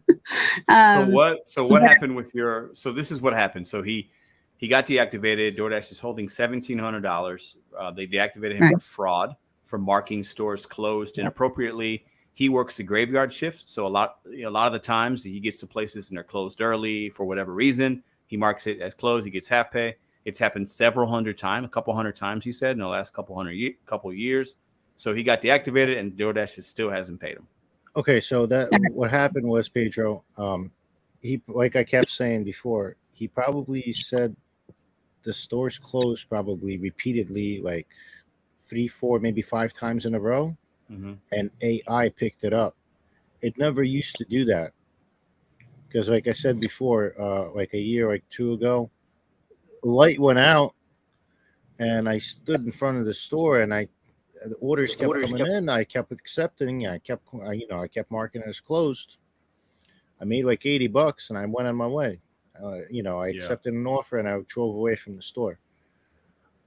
But what happens now? I guess they changed the way it is. So if you mark the store closed too many times, or many different stores too many times, the AI is going to pick it up, and it's going to terminate your account until they figure out what's going on. Because otherwise you could just sit there and rake up bad money, and nothing would happen. So they have to investigate and see what happened, what's happening. So what he has to do is, like I said, he needs to call the fraud order program. Cherry says you got to call and get in the fraud order program. Cherry. So Lori, share with us quickly what happened to when you got deactivated. What happened, and like what was the reasoning behind that with Uber? So I have been working with them for like 2 years. Really no issues. A few things here and there, but and then I started having problems with my car. It was having some weird thing where it would run for a little bit just fine, and then it would suddenly start to go slow, and eventually it would be to a crawl. So I would be on an order, and I really couldn't finish the order. Or it would take me, I'd have to let it sit for a while, and then it would run again. It was very strange. I've never had another car do that. So this happened a few times, and I always let them know when it happened. I would call support and let them know what's going on. But eventually they just let me go, and I wasn't able to do anything about it. They would not, it's all emails. And I can tell you exactly what happened. They don't know exactly who you are. They don't know exactly who you are. So it happens, so many times. And after you call them, again, they don't really know who you are. I know. Your car is actually might have been messed up, but they can't tell you. They can't tell that. So if you if you keep taking orders, and I was really not able to deliver it, or taking so long to deliver it, after a while they're going to be like, "What is going on here?" Yeah, it's probably either fraud or some kind of mistake going on. That's you can only look at it from their perspective. Yeah, I mean, I understand why it happened. I just wish that they had given me a chance to show them, paperwork from a mechanic that checked the car out. They wouldn't let me do anything. They wouldn't even hear me out. And that's where I think up, especially after I worked for 2 years for them with no problems. Yeah. Did you ever get? You need to speak to a higher up, definitely. Did you get back on with them, Laura, or not? Did you get back on at all, or you haven't even? Okay, so you just started doing other apps, basically, right? Yeah, I had 5 jobs at one time doing delivery, delivery. Yeah. That's not too bad. So let me get, okay, I want to say this. I see Roger. I see Mr. D. I'll bring you guys in a moment. So I want to get Tony, the Driven Dad's perspective. I think he said he had maybe a deactivation story. So Tony, what do you think about what happened to Uber Lyft Phoenix, and what can you share with us about what happened to you? Yeah, well, what happened to me is I got deactivated this first or second day of the change for the 80% rule on completion rate. And so since that happened, like a week later, I opened up a new account and they accepted me on that account. So I still work for DoorDash, but on a second account. But they had called me to join the driver advisory council, like on my old account though, even though it had been deactivated for like 3 months. Yeah, that's crazy. Maybe they brought it back, Tony. Maybe they brought it back. But no, they didn't. I tried to log in and it still said deactivated. But Pedro, the reason why I joined is I wanted to be able to ask you a couple of questions just regarding your chat format, if that's okay. Okay, go ahead. Yeah, so I just want to clarify, and I know I've clarified with you over text, but I just want to clarify so that people understand where like some of the moderators are coming from. Opinions, whether they agree or disagree, are okay, right? 100% fact. All right. If somebody wants to call Pedro a bad name, that's okay, right? Yes. If somebody wants to say people are being But let me finish. So if somebody wants to call me like a clown or Pedro silly, okay. But if somebody's like using like profanities and like really calling me out of my name, I guess we could, that's not cool. But I guess it depends. If it's Mr. Flex and Flex is like, oh, Pedro's acting stupid tonight. Well, we all know that that's Mr. Flex. We know that he's just being Flex, right? But different opinions are fine. Right. The occasional curse word, I'm fine with that. No racist stuff. People calling Pedro out, okay. But people calling your guests names, whether they agree with them or not, they don't have to call people names in order to get their point across, or calling each other names in the chat, like especially with profanity or disrespecting somebody based on their profession or whatever, right? Is that something that you agree with or disagree with? We shouldn't be. This isn't a place to come and badger or be disrespectful to one another, because I have subscribers only mode on for a reason. So anybody that's coming in as a subscriber, even maybe they might just be a new person and they subscribe for 5 minutes and they're able to chat. But I do that so that it kind of keeps the trolls out. It keeps the spamming out. But yeah, we have to be respectful. I think a lot of us agree and just to disagree on certain topics here. It's an open forum. Anybody can join the StreamYard. We've had varying opinions on this channel. This is not just everybody kumbaya, everybody agrees, but we do have to be respectful to one another. And I would say one thing also, I probably see maybe 10% of the chat, especially if I'm interviewing somebody. So I rely on the moderators to use their best judgment on whether to time somebody out or block them. And most of the time I don't even see it, unless I'm like looking and I can't read everything. So I give people wrenches, and a lot of people have them because we need that sometimes. I don't mind occasional bad words if they're used in appropriate context. I don't care. I don't care if people call me a name or say I'm wrong, or all that's good. But as far as like the dialogue between one another, yeah, that has to be respectful. But I think even that, it's like, what does that mean? Because I know sometimes people say things in a chat or a text and it might be taken out of context. So, but basically, but my point is, like, if you're name calling somebody, especially using profanity, or like making somebody be belittled, that's different than disagreement or opinion or having a conversation. Yeah, that warrants a timeout or something. And if they want to, so I just wanted to, yeah.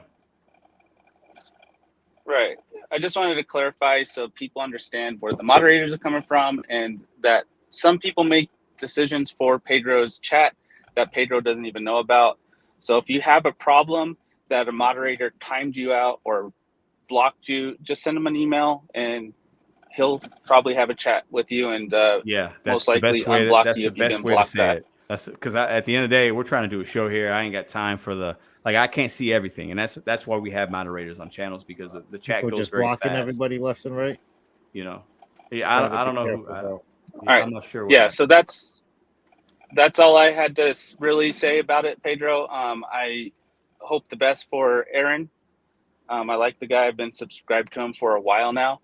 Yeah. But yeah, so anyways, I want to let you get back to your show, and I just wanted to kind of get us some of that stuff out there so people understand where the moderators are coming from and how to interact with people. I mean, it's just common sense, but just to clarify. Appreciate it. No problem, man. Thank you. All right. Thanks, Pedro. All right. I'm going to bring Roger in on this conversation too. So I think Roger's waiting. Roger, so how you doing? Can you hear us? Yes, I can hear you, Pedro. Cool. What's up, man? What's up? And I got Living Life. I'm going to bring Living Life in as well. Let me start with Roger. Roger, did you see the interview? What do you think about it? Yes, well, I'm going to tell, I can give somebody a piece of advice. If you get deactivated, I seen like this guy, he just say something that is a clue, but I have two people here in El Paso that they got deactivated, and then they just buy a new phone, and they apply again, and they give them their job back with a different email and with a different phone account. number. Yeah, a different account. I think that's a good point. I think Tony, the Driven Dad, was saying something like you just get a new Brody, email. hold on. But that's not the point, though. It's not the point of making another account. Yeah, I know it's not the point. What if they pick it up? They'll just deactivate that one and call it a fraud because now it's real fraud because you're trying to make multiple accounts. You get what I'm saying? You're still using your social security at the end. So Flex, that's a good point. But let me ask you this, right? We know multiple people have 2 or 3 phones and they're working 2 or 3 accounts at the same time, right? But what would you say if Aaron, Lyft Phoenix, tries to call support, gets to a supervisor, nothing happens, would you think it's a bad idea for him just to make a whole nother account? Look. If they can't just hold his money for no reason, right? He could contact a lawyer, and that shit will be resolved in no time. Yeah. So, you hustle very similar to Aaron, right? Like you guys make good money, like you working every day. What would you do? So you're saying if this happened to you, you get that email like he did on Monday or Tuesday. They hold your money. You're saying what you would do is you're going to call support until you talk to somebody that can fix it, right? And then if you don't get paid and they don't fix it for you, they say, nope, the deactivation is going to stand. We think you did fraud. We're keeping your money. Then what do? You get a lawyer? Is that your second step? I would say so. Yeah. Okay. I would consult with the lawyer. You could consult, and consultations are usually free. Yeah. And you know what I do? Remember, they mark stores that are closed. And if it's something else, otherwise, there's a fraud on the store, not the driver. Right. So you know what I do? Okay, sorry. No, go ahead, Roger. You guys, this is what I do just to be on the safe side. Every single time a store is closed, even if I take a picture, I always call support. And I always run a video of nobody in the store just to cover myself. But every single time I call them because I hear people getting deactivated because they say a store is closed and it's not. And they've been changing the rules. Before it wasn't like that. They've been changing the rules because on the past week they give me 2 strikes on Doordash, One, because a guy say I didn't deliver the food. So the guy that I talked to you before, Pedro, Mm-hmm. the guy that I told you. And then after that, they give me a strike because I went to the store. I went to store and make the order, and I put in the order because it was a place where I have to put the order, and they told me it was gonna be ready in half an hour. So I left to do a grab up order, and then I came back and pick up the order on time and go deliver, and they give me another strike because they told me I wasn't on the store waiting for the order. Did you mark it that you were yeah, waiting? Yeah, they'll give you a Yeah, violation every time. If you mark yeah, you've arrived they at the give me a store violation. and then you leave outside of the GPS location and then come back, you'll get a violation every time for being late to the pickup. So Yeah, don't I do could that. But I could vouch before, for that because I did it. I actually did that once yeah, okay. at a place, and I wind And up drive. Yeah, and I got a contract violation. and It was another maybe a year thing, ago. lately the GPS been messing up, so you might be delivering to a house next door because I've been it's been happening to me lately. I just been like double checking when I click directions to the customer. It literally puts sometimes it's like a house over. It's like instead of like 405, it'll be like 407. It'll say 407 instead of But what supposed to what be what I mean, 405. like So just be careful. I'm what just I saying, maybe yeah. maybe there is like somebody that you actually like handed it over to, and dude was just a jerk off and just said like, "Hey, you never But delivered." what I feel on that I seen, like they putting a lot of stuff. They're kind of making they're shrinking us, putting a lot of stress on us. So we only work for one app.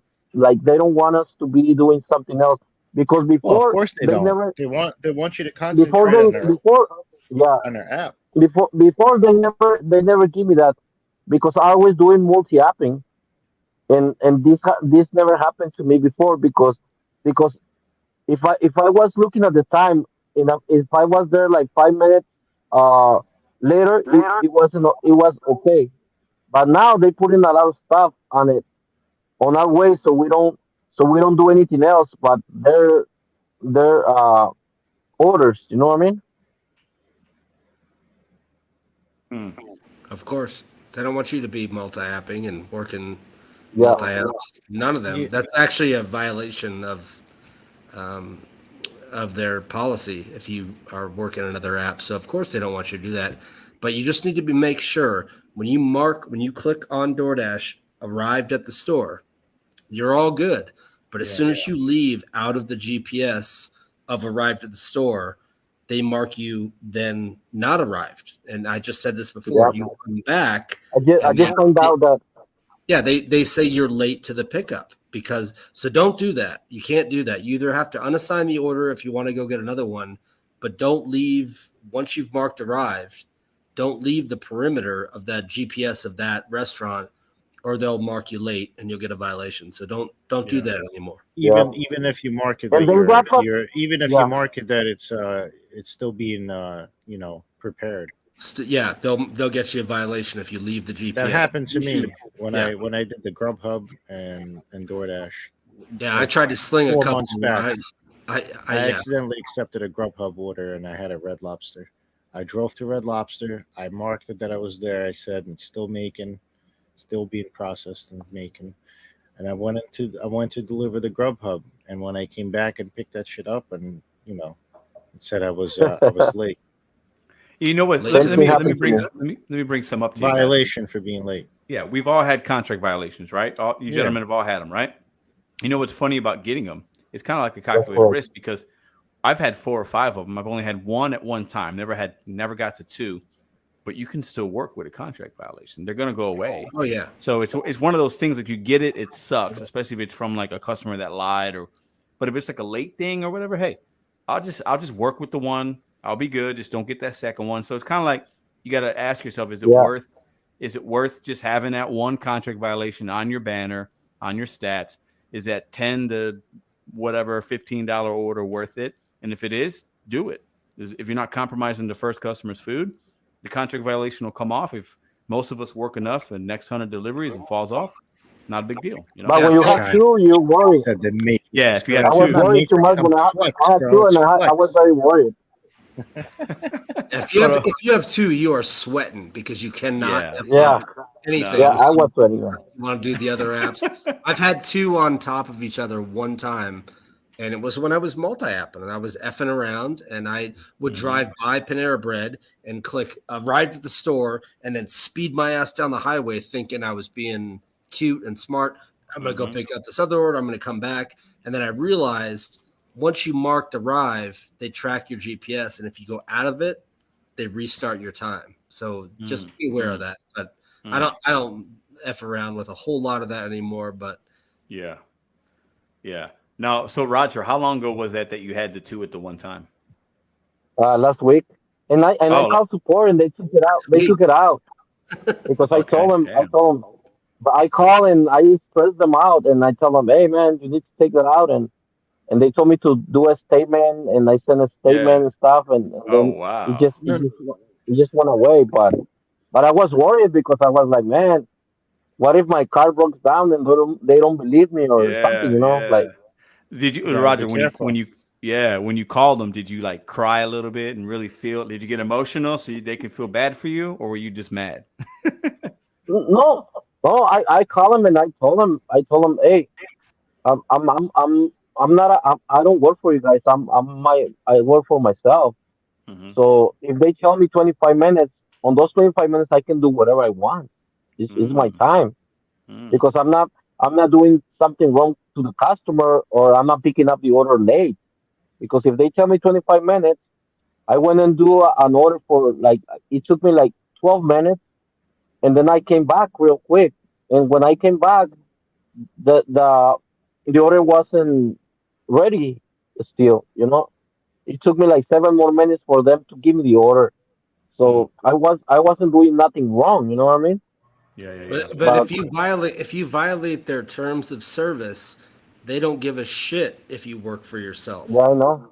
That's what I find out, man. They don't give a shit. They can deactivate you for whatever reason they want. Just like Twitter can deactivate somebody, Facebook can deactivate somebody because you violated their terms of service. Dude, the best thing is to click on the violation thing, right? You click on it and you fill it.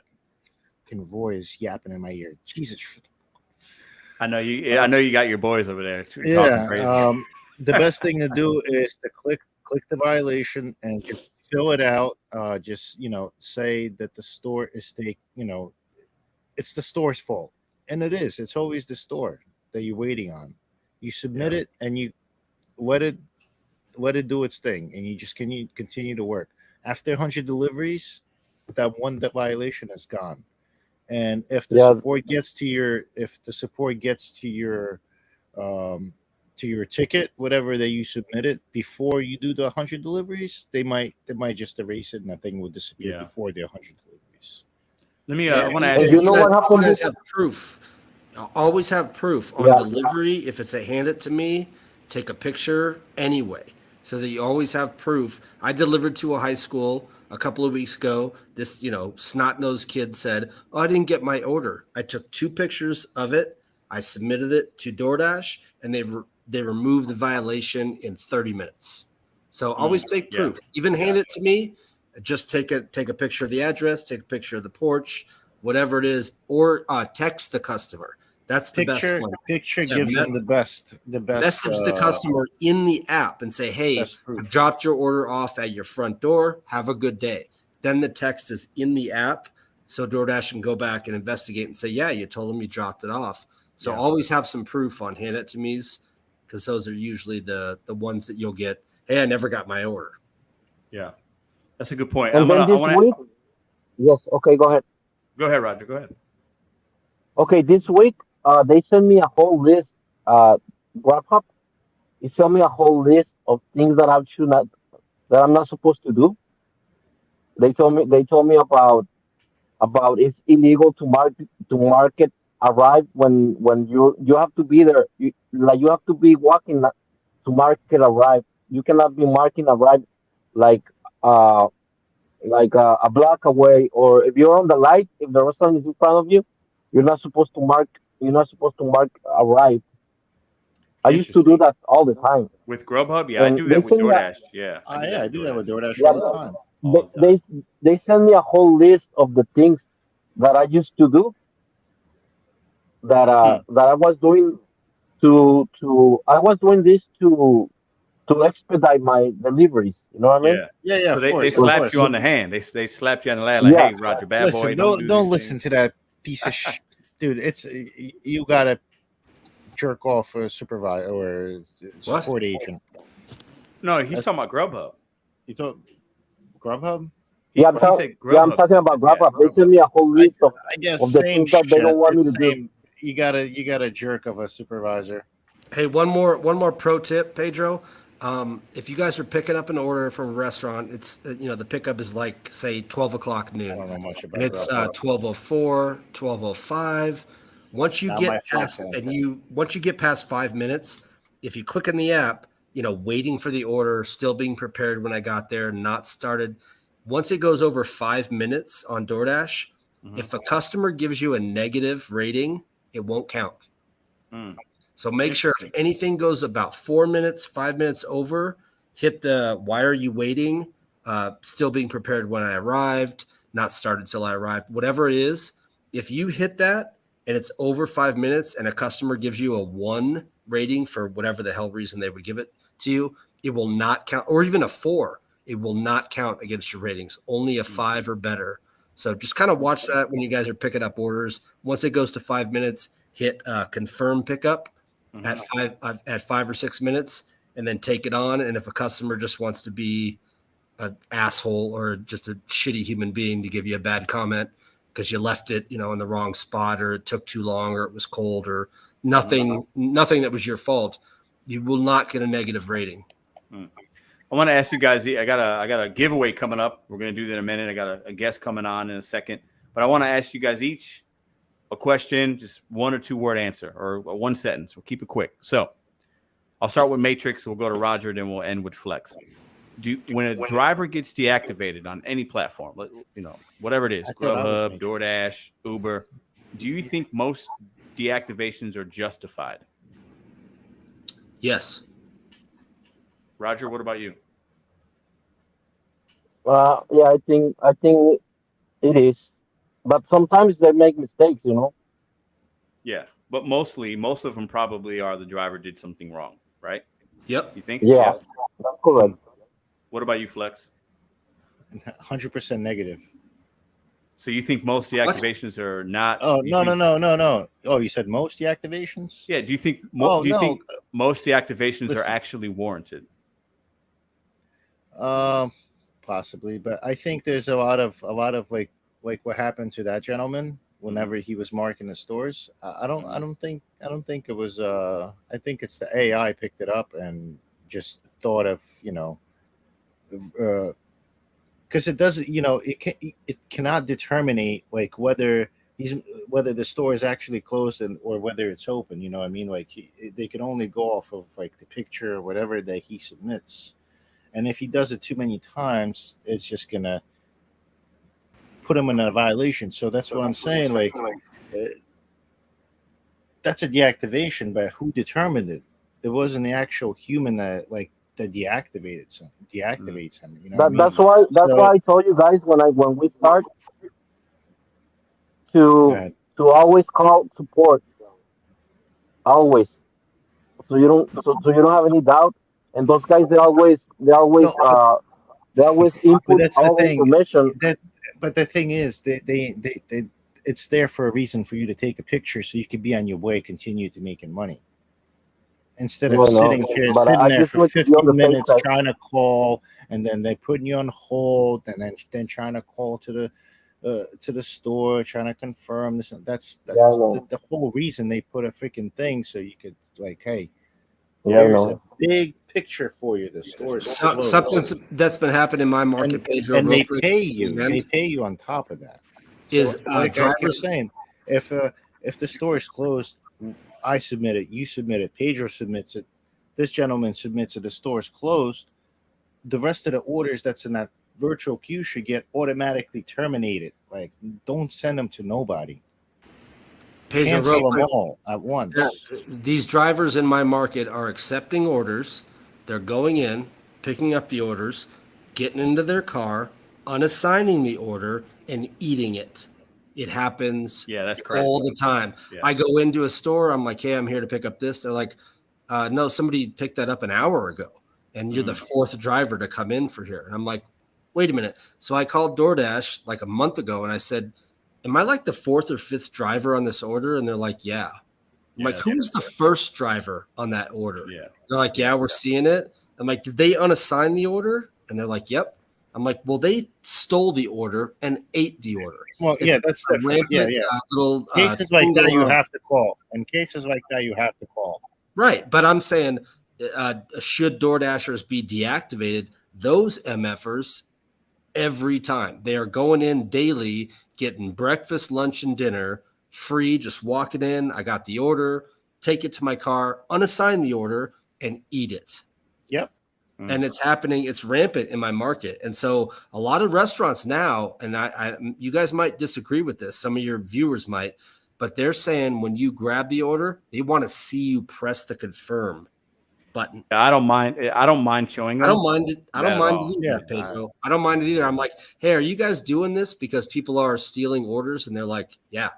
Yeah. So if I got the food in my hand, I'm trying to build a good relationship with that restaurant. I understand. Hey, like I got no problem as long as I got the food and it's the right order. I'll confirm it. I'll show it to you. Tell them have a great day. I got no issue. Right. New scam in the DoorDash market is DoorDash drivers, shitty clown DoorDash drivers are stealing food, eating it, and then just unassigning it.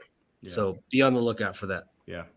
Gentlemen, I appreciate y'all. I want to get to this giveaway. Roger, Flex, Matrix, Laura, there's somebody else. Un abrazo, Pedro.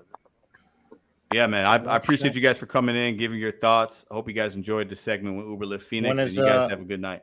Is it Diet Roy time? Hey, we're gonna do the giveaway right now. Yep. Nice. Drive safe tomorrow. Drive safe. Everybody have a good night. Slow tomorrow on Halloween. Drive safe. All right, man. All right, so we're going to let me get rid of this. 1 second. We have hold on 1 second here. Hold on. We have a safety giveaway. I'm gonna bring in Real Talk with Roy, or Roy Will Be Real. You guys might know him from his channel. He's in Flex's Lounge a lot. I'm gonna preempt this before I bring Roy in. I called Roy out this past week about safety video because he talks about safety a lot, right? We had a video at the conference. I think he kind of didn't like some of the things that were in the video, which is great. Everybody's got an opinion. He wasn't wrong about all of it either. And I challenged him to make a video. He made a video today. Go watch it. Some good stuff in there. So he said he's got something he wants to give away to the viewers of this channel. We're going to bring him on now, and he can talk about that. So let me bring Roy in here real quick. Roy, what's can you hear up, y'all? What's up? Can you hear me? What's up, y'all?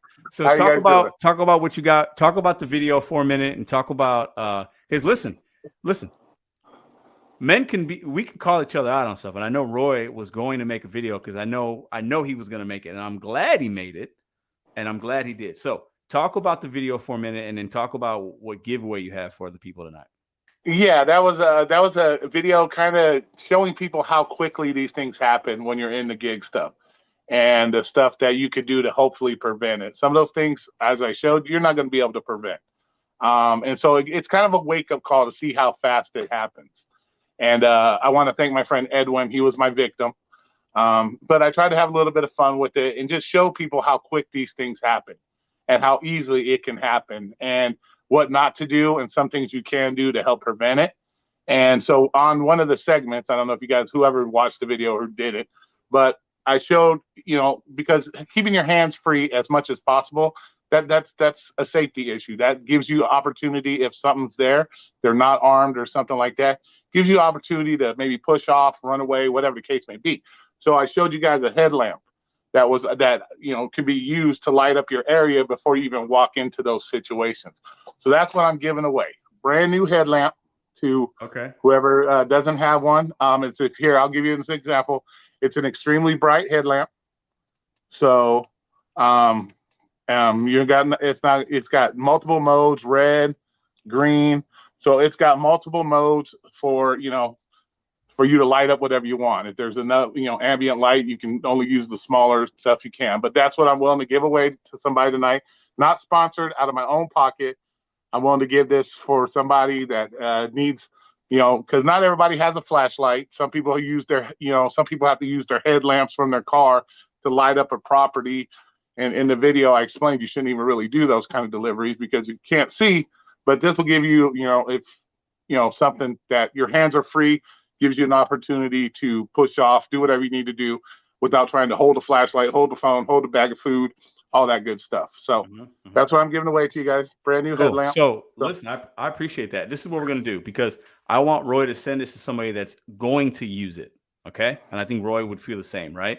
We don't want to send this to somebody just, I want something, but maybe you got one already. So this is what we're going to do on this channel. When we do giveaways, we do it in the live chat. I'm going to pick somebody at random. This is what I want you to do right now in the comments.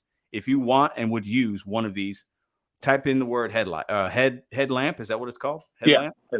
Yep. Type in the word headlamp, and I'm going to pick somebody until the comment that I pick is a comment that says headlamp. Okay. And then I'll put my email up. You can email me your information, and I will get that I'll get that information to Roy. He'll send it to you. I think that's fair, right? So, because I don't want to just give it somebody and they don't use it. This has to be used, right?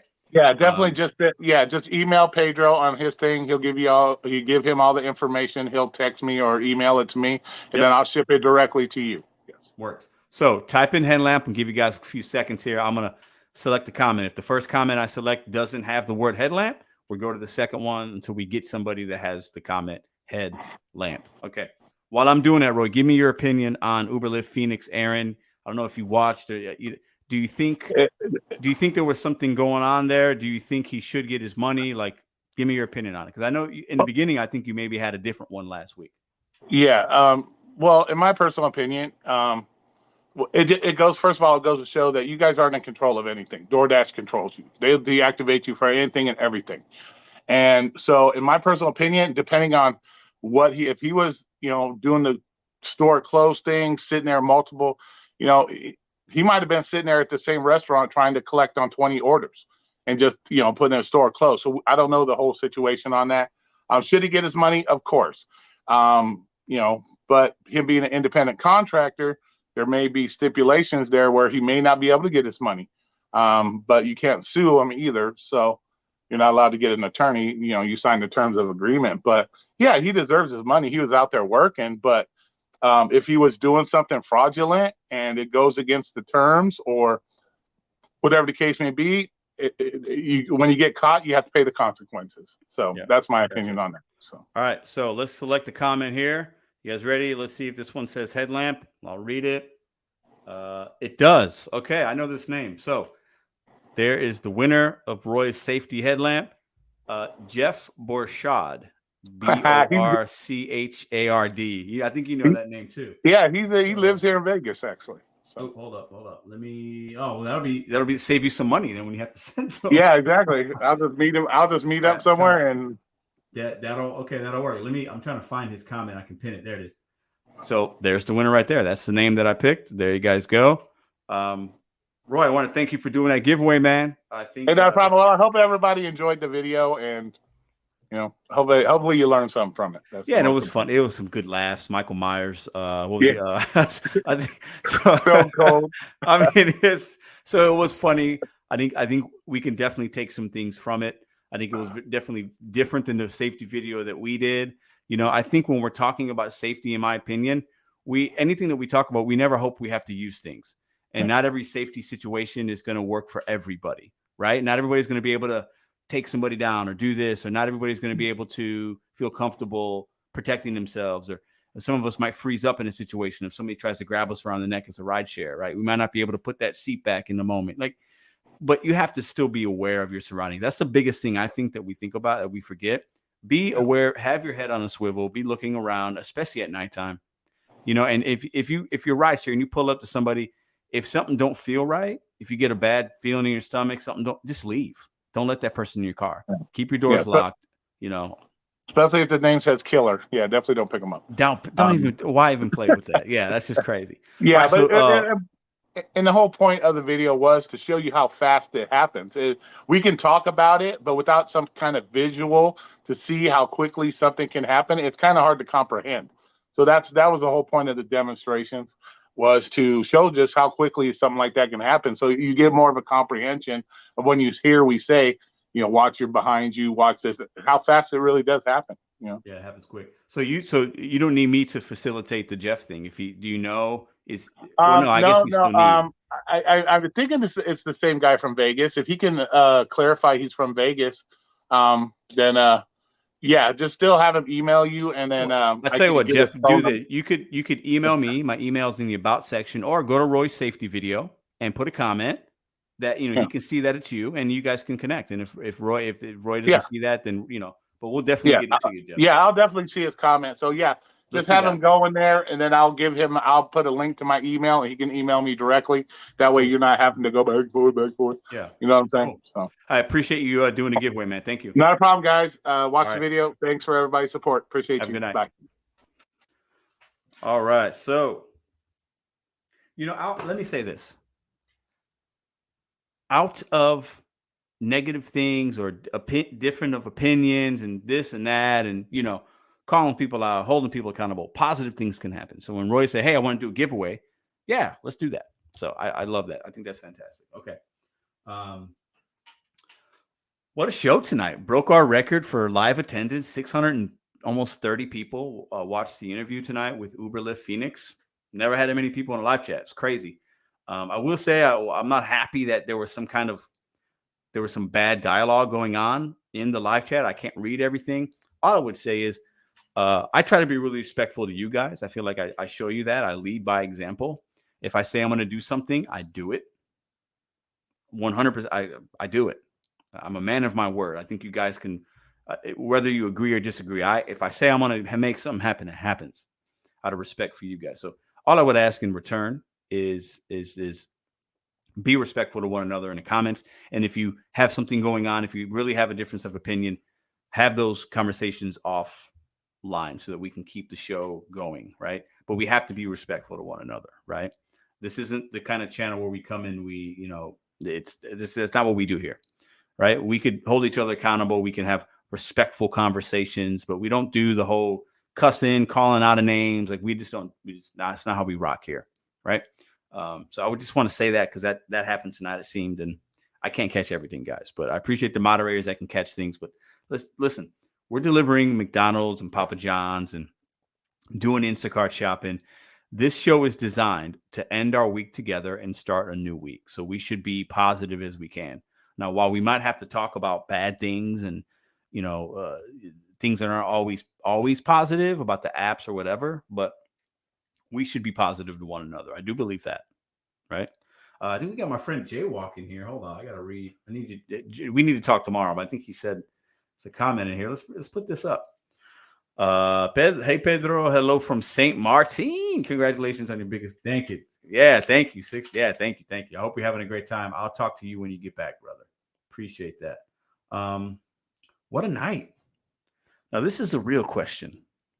We went over the Uber Lyft Phoenix interview, did a safety giveaway. We brought some guests on to talk about their side of it, their deactivations. We talked about the what appears to be fraudulent gig activity on a GigTuber channel. We've done all that tonight. It's been a crazy night. Where are we at? 2 hours? The question is, do I do a live order tonight? Do I order a live order? Because I think it's been about 4 weeks since I've done a live order. I know you guys like that. I know a lot of you guys love the entertainment of seeing something crazy happen when I try to order just some simple food, right? So do we do that tonight? How many thumbs up? We had 600 and some people in here. How many thumbs up we got? Can somebody, let's look it up. Let's see how many thumbs up we got in this stream.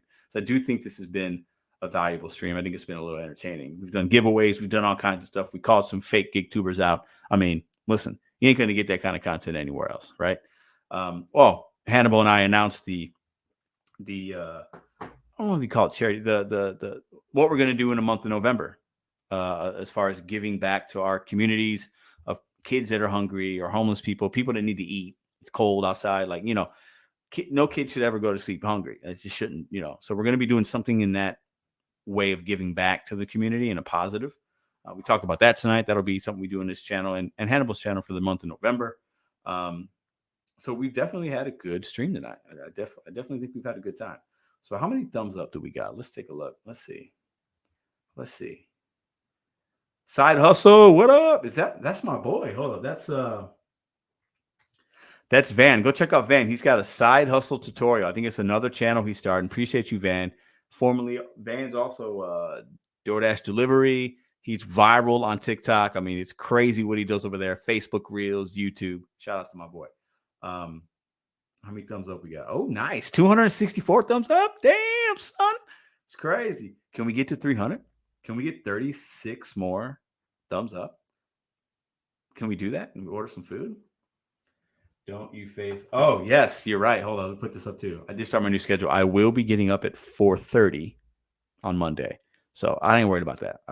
I'm good. I had a very relaxing day today. I'm good. I can sleep for 4 hours. I give the people what they want. Should we do a live delivery? That's the question. Let's see. Yeah, Van is cool. Yeah, I love his energy. He tells clown customers to take the bus there, bozo. I'm on that whole vibe, Van. Trust me. Listen, him and I, we say the same sentences sometimes because at the end of the day, if you cannot leave a tip for your driver, you got to go make a sandwich, is what I say, or go get it yourself. Point blank, period. I will argue with anybody about that. If you think it's okay to have food delivered and you can't throw a little love and appreciation to your delivery driver, it's one of two things. Either you're ignorant because you don't know how the apps work and you think we're getting all, which is cool, but most people at this point aren't ignorant, or you're just miserable. It is what it is. Okay? It is what it is.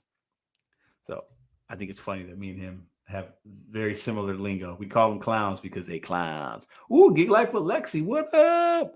How are you? I hope you're doing well out in Cali. Carry out is an option. Yes. I love you saying Kobe. Pedro Lexi saying, oh, I saw it. Thank you, delivering with Ellen. I saw it. Yeah, let's order something. Why not? It's been a good week. You guys have been great to me. A lot of new people coming in the chat. A lot of people supporting the channel. Let's order something. I know you guys like that. John, are you still putting in headlamp? That was like 20 minutes ago. What's going on with John? Maybe he's behind. Maybe he's behind on the chat. That's weird. Okay. Let's see. Make a sandwich. Yes, make a sandwich. Listen, man, I'm super opinionated. I think a lot of you guys like the channel because of that. I don't hold punches. And sometimes that gets me in trouble. My words can get me in trouble with some people, and that's okay. But I am always going to be myself. And I believe that if your excuse for not giving somebody a tip, or if you're like so mad that the DoorDash fees are too high, these fees are too high, the service fee, delivery fee, this is crazy. The fee, and they're charging me, $25 for this Chipotle bowl. You know what? 99% of the time, we're delivering non-essential things. Okay. There are times that kids, parents are ordering for their kids, and it's an essential dinner that they need, or somebody is disabled, they can't get out, they can't drive, they need to have food delivered. These things do happen, but that's not mostly what we're delivering. Most of the time, we're delivering McDonald's and Chipotle, and somebody just needs lunch at work, or somebody's just hungry, or somebody's ordering some late night snacks like I'm about to. This is not an essential meal. So if I'm that miserable that I can't tip my driver, that's on me. And if I'm going to complain that what I'm about to order is too expensive, you don't order it. You take my happy ass upstairs. I grab 2 pieces of bread. I slap some mayo and mustard. I put some sandwich meat in between, maybe some cheese.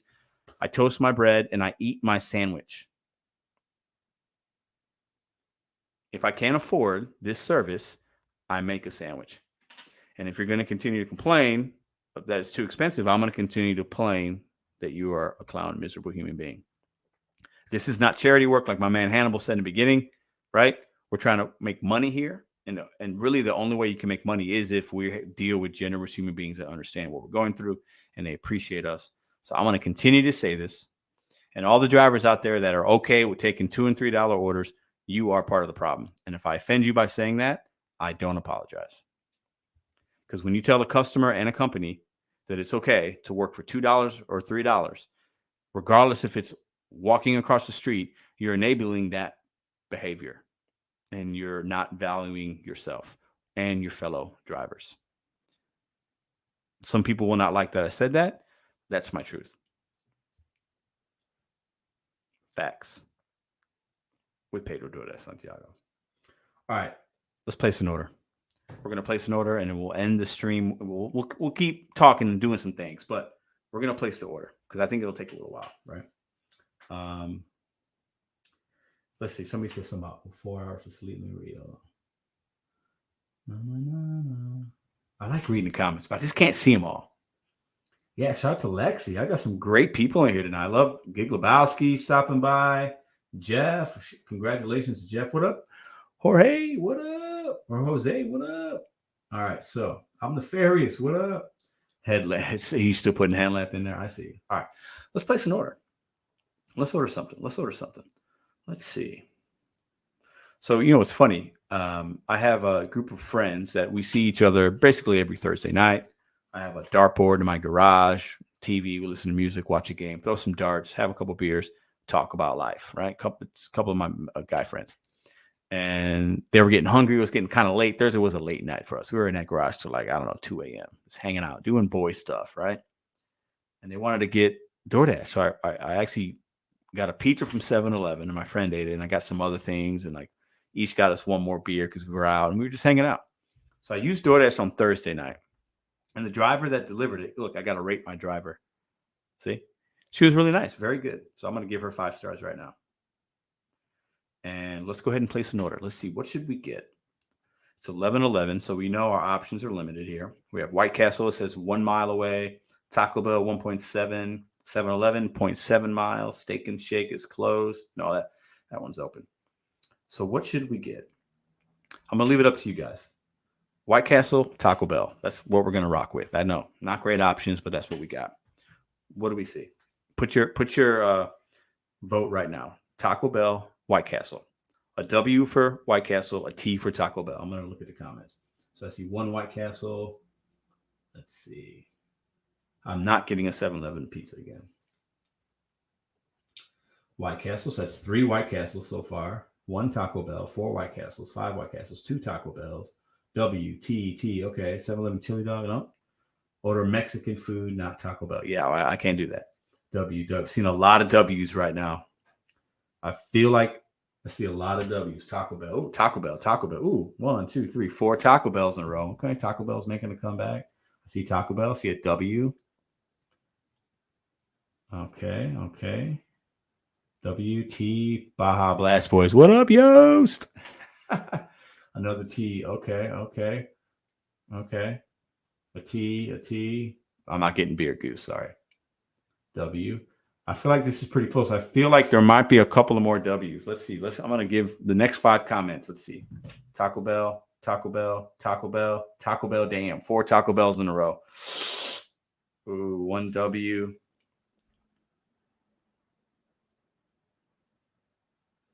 Taco Bell. I think Taco Bell took over. That's what we're going to get. Taco Bell is 1.7 miles away, not too far. Okay. Continue hitting the thumbs up for the algorithm. Appreciate if you're getting any kind of value, any kind of content. If you like my hair, hit the thumbs up button. Okay. So we got a $3.99 delivery fee. I don't use the Dash Pass anymore. I used to, but not anymore. So we're just going to order some. We're going to order a couple things. Nothing crazy. Okay. Wow, a chicken quesadilla is $6.09 at Taco Bell. Man, the prices. Let me hit this value menu. Let me see here. Hold up. I mean, good Lord. Where's it? Oh, what the? Why is it? This app is weird. Where is? Okay, there it is. Let's go to Cravings value menu. That's my budget right there. Got a beefy melt burrito. That doesn't sound very good. Fiesta veggie classic combo. Oh, wow. I definitely want that. So we're going to get that. Okay, let's do that. And we're going to get Sorry, guys. I got to order this so we can continue. Because I do think there's one more thing I want to refresh and talk about. So don't go anywhere yet. I think you guys might like it. Let's get a... Oh, wow. Okay. PP. Okay. That looks pretty good. You know what? I am going to get a chicken quesadilla. I don't know why. I know it's $6, but I'm going to get it. I don't care. We're celebrating. We broke our record tonight for our live stream. Let's see. We'll get that. The girlfriend will not eat anything from Taco Bell, so I don't even need to ask her about that. Ooh, I'm going to get... Oh, man. Should I get... Do they have the Mexican pizza still? I could eat one of those right now. Let me see. They do. I'm going to get a Mexican pizza. I'm gonna tell y'all a game changer. Next time you're at Taco Bell, get you a Mexican pizza, and you get you a cheese roll-up. They're like $1. You unroll the cheese roll-up. You take about half that Mexican pizza. You put it in there. You make a little Mexican pizza taco. It's really good. You're welcome. I just changed your whole life. Okay. So we got a Mexican pizza. We got a chicken quesadilla. Which, yeah, that's... cinnamon. Okay, I got 3 items. Cinnamon Delights 2-pack. Chicken quesadilla, Mexican pizza. So right now, I'm at... Oh, my God. What? Look at this. Do you see that? 3 items. I'm not even to the tip part yet. $23. That's a quesadilla, a Mexican pizza, and 2 little cinnamon bites. I'm at $23. Haven't even left the tip. This is why I'm so impassioned. I don't need this food. If I can't afford to leave a tip, that's on me. It's on me. I don't blame DoorDash necessarily. Because look, I'm going to hit continue. There's a suggested tip. Look, $4.50 is a suggested tip. Miserable, clown, ignorant, uneducated human beings click other and back the tip out. Miserable people do that. If you don't see that, I can't help you. I just can't. And I get it, but I don't get it. But I'm biased. I do this kind of work for a living. I used to manage. I used to wait tables. So I just feel like being kind and understanding and it goes a long way, right? And for me to back this tip out, and somebody's going to drive their car and bring it to me at 11 o'clock at night, and I can't value that human being and my delivery driver at late night, and I'm going to give them $0, you suck. I mean, you just do. Like, you deserve a slap across the face if you're that human being. It's point blank, period. Okay. Let's see. Man, $3.99 delivery fee, fees and taxes $4.43. Save $6.25 on this order with DashPass. 0 delivery fees and reduce. Let me sign up. Let me see. Yeah, DashPass is $9.99 a month. So right now, if I paid for it this month, I'm going to save $6. It's only going to cost me an extra $3, and I'd probably use it again. I could cancel it. I'm not signing up for DashPass. I ain't doing it. All right. How much of a tip do we leave? Shout out to the 405 in the building. Appreciate the $5 extra tip. Ooh, thank you, Driven for Dinner. Let me put that up. Hold on, let me see if I can find it. Tip is in the app. $0. I got a video I'm going to do this week. I've been seeing some chatter about DoorDash changing the minimum tip or the suggested tip, and Uber's changing it as well. And basically what they're doing is they're realizing a lot of customers are like, oh, this is too much. So they're trying to make the subtotal less for the consumer so they can still order, but then that hurts us as drivers because the percentage or the suggestion's less, which sucks for us, but it's a business move by them. Pedro after the show. Listen, Yost. Is this food porn? No. Greedy ass DoorDash. Yeah. Gig Lebowski, you want me to tip $0? I can't do that, man. Poetic, we do have a Waffle House, but they don't deliver, I don't think. Gig Lebowski's trolling. You don't want me to tip $0. Get back. Okay, so we're gonna tip $10 then, I guess, right?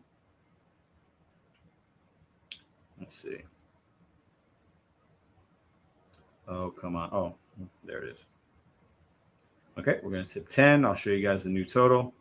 So now we're at $33.15 for a quesadilla, a Mexican pizza. Oh, I didn't get the cheese roll up. Did I get the cheese? Nope, I didn't. I need to get the cheese roll up. Hold up. Almost forgot. Add more items. Hold on. Hold on. Cheese roll up's $1, so it's going to actually add a little bit to my total, but let me find it. I might just stay on stream all night until I got to be doing stuff at 4:30. What do y'all think? I'll just make a whole night stream. Cheese roll up, $1.22. So it's 22 cents more on the app than it is in person. Oh man. This is a luxury service. Nobody needs Taco Bell at 11:20. Okay. So now we're at $24.48, but we're going to add the $10 tip. $10. Yes. $10. 208 in the bill. We got more than 208 in here. Yeah. No, hold up. Oh, okay, we're good. Okay, you guys can see it. $10 tip.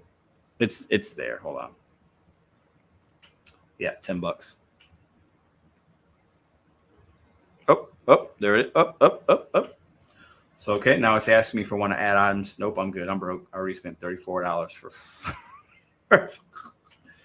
All right, that's enough of that. All right, so made a video yesterday. We talked about not being lazy mindset. If you're not hitting your goals, you got to go out and get it. You got to get it. You got to bet on you, right? I was raking my leaves yesterday, and people are killing me in the comments like, "Are you raking leaves? What's going on, love?" Yeah, I was raking leaves, and I thought, hey, if I needed to make money right now, and I wasn't able to get on the apps or whatever, I'd knock on some doors and rake some leaves. Like the opportunities for us to make money, if you're not lazy, are there. But I think a lot of us or people that struggle is because we don't want to put forth the effort. We either don't want to bet on ourselves, we don't want to figure out how to make money. You know, we have to sometimes feel uncomfortable. You got to put yourselves in situations that don't feel okay if you're not where you want to be, right? And many of us are, maybe you're content where you're at. That's cool. It's going to be different. It's going to be personal for you. But if you're somebody that's struggling, if you're not meeting your goals, if you don't feel good about your W-2, if you don't feel good about DoorDash, you have the control to change that. I don't care what anybody says. You do. It starts with you. So we talked a little bit about that yesterday in the video, right? I don't, like I've said, if I get deactivated, if YouTube demonetizes my channel, if my vending machines blow up, right? If the few affiliate deals I have are like, Pedro, we don't like you anymore. Sorry, you're not on YouTube. Can't do anything for us. You best believe I'll figure it out. I would figure it out. If I got to the point where I was like, I need money right now, I'm going to figure it out. If you get deactivated, what is your plan B? Do you know what that is? If something happens, Uber Lyft Phoenix got deactivated. We talked about him, or we talked with him earlier, but he has Uber. Knock on wood, he gets deactivated from Uber. What's his plan B? Do you have that? What is your plan B? We need to be thinking about that kind of stuff. Holiday season's coming up. You know, are you ready for that? More costs. You got to buy some gifts, possibly. Maybe you're traveling somewhere. Or have you set yourself up to handle when things don't go your way? Only you can answer that question. You know, that's a personal thing, right? Oh, I saw another one in here. Hold on. That's a very expensive stomach. You know what? Listen, I don't mind eating Taco Bell sometimes. I just don't. My stomach's kind of made of like steel, so I'll be all right. Raking leaves, Pedro. Yeah, listen. I know that sounds silly to some of you guys. I don't care. Literally, if I didn't have any money coming in for the next few, I'd be okay because I've set myself up. But if my bank account was zero and I got to make rent in 2 days, right? Or pay my mortgage, whatever it is for you, car note, phone bill, keep the lights on. Make sure your kids got school money for school for this week. You best believe I would have been out yesterday, knocking on a few doors in my neighborhood. Hey, I see you need your leaves raked. I'd love to do that for you today. Easy. I'm going to hear more no's than I am yeses, but I'm going to hear some yeses. And you best believe if I got a leaf blower, I'm going to really make some money, right? When you're making money, it's just about exchanging time and effort for money. It's no different with the gig apps or raking somebody's leaves. What's the difference? I bet yesterday I could have made more doing the raking the leaves than if I would have gotten in my car for 8 hours and made $200, let's say. And I wouldn't have used any gas. Sounds silly to some of y'all, but the reason I bring these kind of things up is these are real life situations and scenarios, right? And a lot of us like to just sit around. We might complain. We might feel sorry for ourselves. We might not know what to do. Oh my God, I don't know what to do. Like, you better figure it out. Like we have to be problem solvers for ourselves. We're independent contractors, right? We can't go down to HR if we get fired and get unemployment. We can't do this. We can't do that. We got to figure it out. What does that mean for you? What's your plan B? It's going to be personal for you. It's going to be different for everybody. All right, that's enough.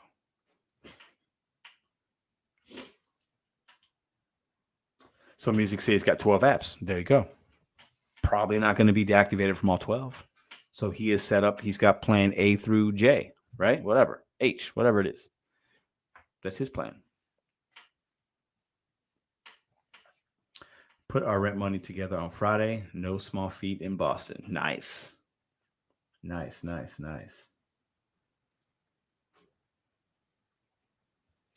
You find Tony and give him a good smack. Your knuckles are busted. Oh, you talking about this?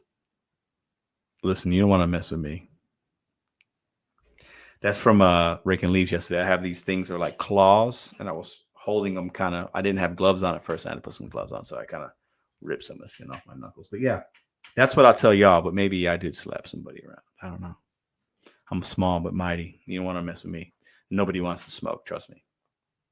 Just believe it. All right. Let's see. Let's check out the DoorDash thing. Ooh, did I put hand to cut? Oh man, I was a bad order was canceled. What the look at this. My order was canceled. This is very appropriate. Your order has been canceled. We talked about Uber Lyft Phoenix being the store was closed. The DoorDash app allowed me to order this, right? Your order from Taco Bell was canceled because we were unable to process the order with the store. We sincerely apologize for any inconvenience. The store's supposed to be open. I'm telling you, man. Wow. Okay. DoorDash is trash. Their communication with their merchants on their app is absolute garbage. And it's just wild how it's just wild. Okay. And see, look. It's still on there. I can still place an order from Door. I can still place an order. How can I still place an order from the same Taco Bell when the app just told me it was canceled? Shouldn't that trigger something in the algorithm saying, hold on, this location, a couple of people just tried to order and it's not going. Why can my neighbor open DoorDash app right now and order this food? It makes no sense. Think about that for a second. Think about that. How is it even possible? Come on, man. It's crazy. Crazy. No. The Dasher didn't cancel it. The DoorDash canceled it because the store couldn't link with Taco Bell. They're probably closed. Their money laundering. Yeah, see, listen. Hey, you know what? Yeah, that's just ugh. Let me see. Okay. Now what do we do? What do we do? White Castle? White Castle's very close. I think they're open. At this point, I have no idea, right? They can always take orders. They don't care if they ever get filled. Go fight. Give your money back. Is there a model? Yeah. I know. It's supposed to be open till I think 2:00. That one. All right, let's order. I'm gonna try something else. Let's see. I'm trying to give you guys what you like. You guys like these live deliveries? Let's see here. Let's do this one.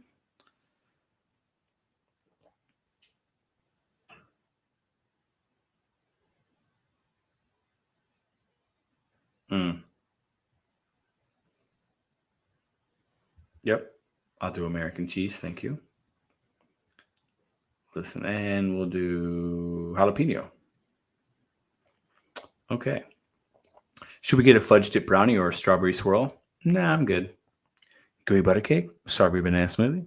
Nah, I'm good. Onion rings with cheese? Chicken ring with cheese? Nah, I'm good. Let's go right there. All right, so view cart. I think we're at, oh my God, this is bonkers. Subtotal. Oh, okay, no, that's not bad. Subtotal $11.90, delivery fee. No delivery fee. I'll take that. We're gonna tip $10, right, guys? Let's see. Pedro after White Castle. Yo, why are you dogging me, bro? Oh, let's see.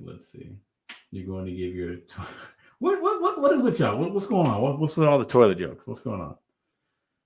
White Castle, we call them belly bombs. I'm not tipping $0. I'm not a miserable clown human being. I'm actually very happy. I appreciate the world around me. I appreciate hustlers out there working. I appreciate somebody doing something for me that I could do myself. I am not a clown human being.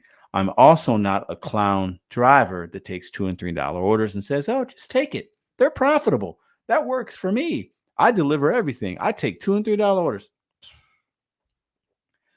Oh, man. Oh, man. I'll stop right there. Okay. So let's go ahead and view our cart.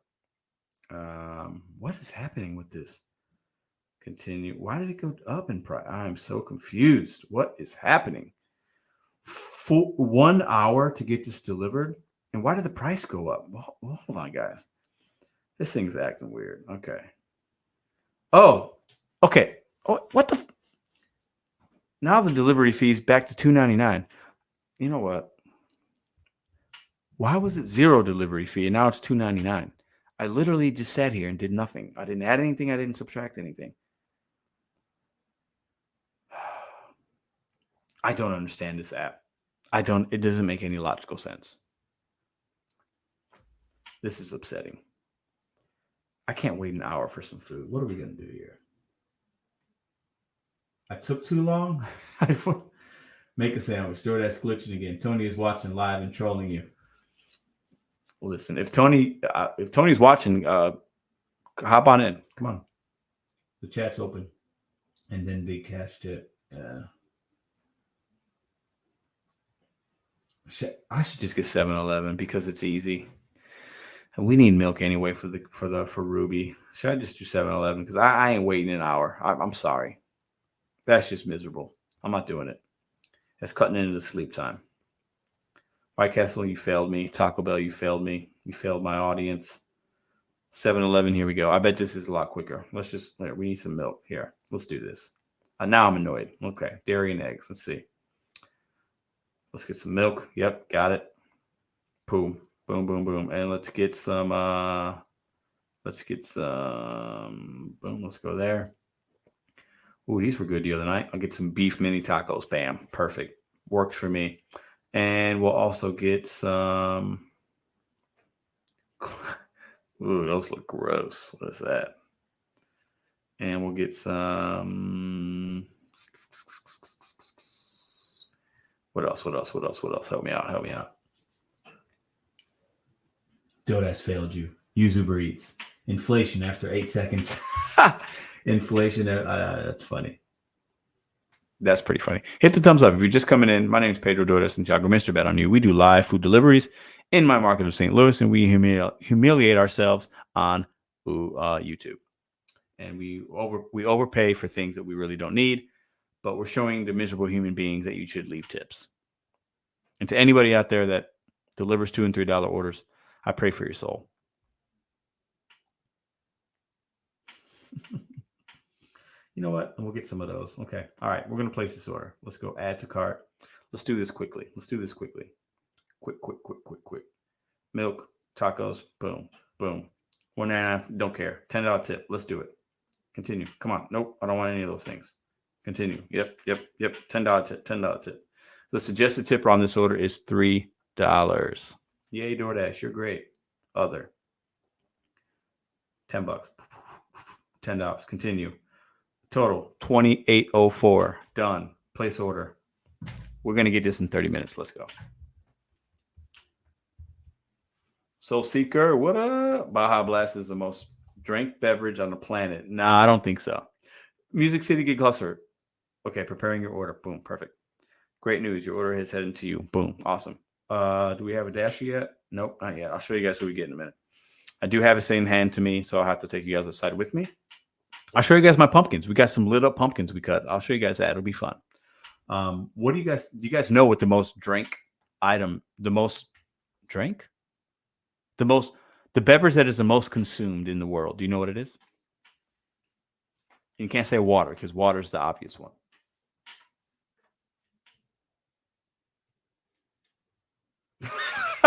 Oh, you know I love you. Hold up. My soul is fine. This top dasher feels triggered. Listen, we've talked. I know why you do what you do. You're forgiven. I bless you. You're fine.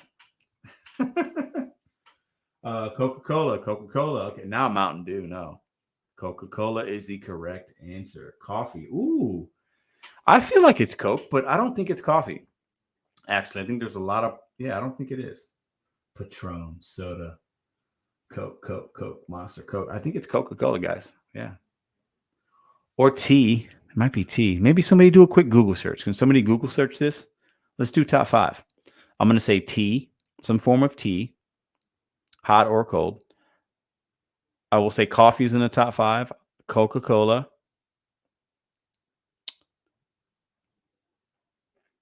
Beer's got to be in the top 5. Has to. Some sort of beer and wine. That's my top 5. Somebody Google this and put the results in. I'll pin it. Somebody do a quick Google search. I think it might be tea. Nah, yeah, it's coffee. Google said. Okay, so coffee is number 1. I'm shocked by that, actually. Not surprised, but I'm just shocked. Like I'm just top 5. Can somebody look up a top 5? How close was that with the top 5? I said tea, coffee, wine, Coca-Cola, beer. It's my top 5. Still haven't gotten a dash yet. Oh, somebody's texting me. Oh, favorite. Hold on. Coffee, well, bottled water. I knew that was going to be in there. Coffee's number 1. Is America's. No. I said the world, not America. I need the world, not America. But yeah, okay. So 1, 2, 3, 4, 5. Soft drinks. Soft drinks is too vague. So this list, as somebody sent me, says coffee, bottled water, soft drinks, which would be Coca-Cola, tea, beer, wine. I need in the world. I need world results here. World results. Vodka. Milk is 5. Yeah, milk is we drink milk here a lot. A lot of places in the world don't drink milk how we drink milk. Okay, hold on, let me see. Coffee, tea, beer, milk, orange juice. No, orange juice isn't there. No way. The whole world, like the whole world, guys. The whole world, not just America. The whole world. We need world results. The consumption of in the world of beverages. What is it? Top 5. Water, tea. Yeah, water and tea are definitely going to be number 1 and 2, I think. But I want to exclude water because to me that's the obvious one. Like water's water, right? Uber Jeep, what up? Google shows world is milk. Really? I'm surprised by that. Let's see. Milk is 5 in world according to. That's interesting. Right here, coffee, tea, beer, milk, and orange juice. That's what coffee. That's the world. 1, 2, 3, 4, 5. Orange juice and milk. So wine and beer. Well, I guess if we're including the world, we got the kids and everything too. But that's I'm a little surprised. But I didn't think about it. Maybe I'm not thinking about it enough. Iced or hot, bro. I love milk. What are you talking about? I drink milk every day. Okay, order still being prepared. We haven't gotten a dasher yet. We have a $10 tip. Top 5 in the world. Okay. So the orange juice, milk, tea, and what was it? Hold on, let me look it up again. And another thing, do you guys trust coffee, tea, beer, juice? Do you guys trust search results to be accurate? Like with Google, do you think you'd get a different search result if you use like a different kind of search engine? What do you guys say to that?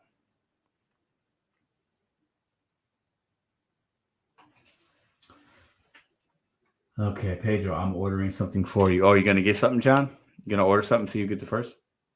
Let me put my banner up, live order time. Hold on, let me put that up real quick.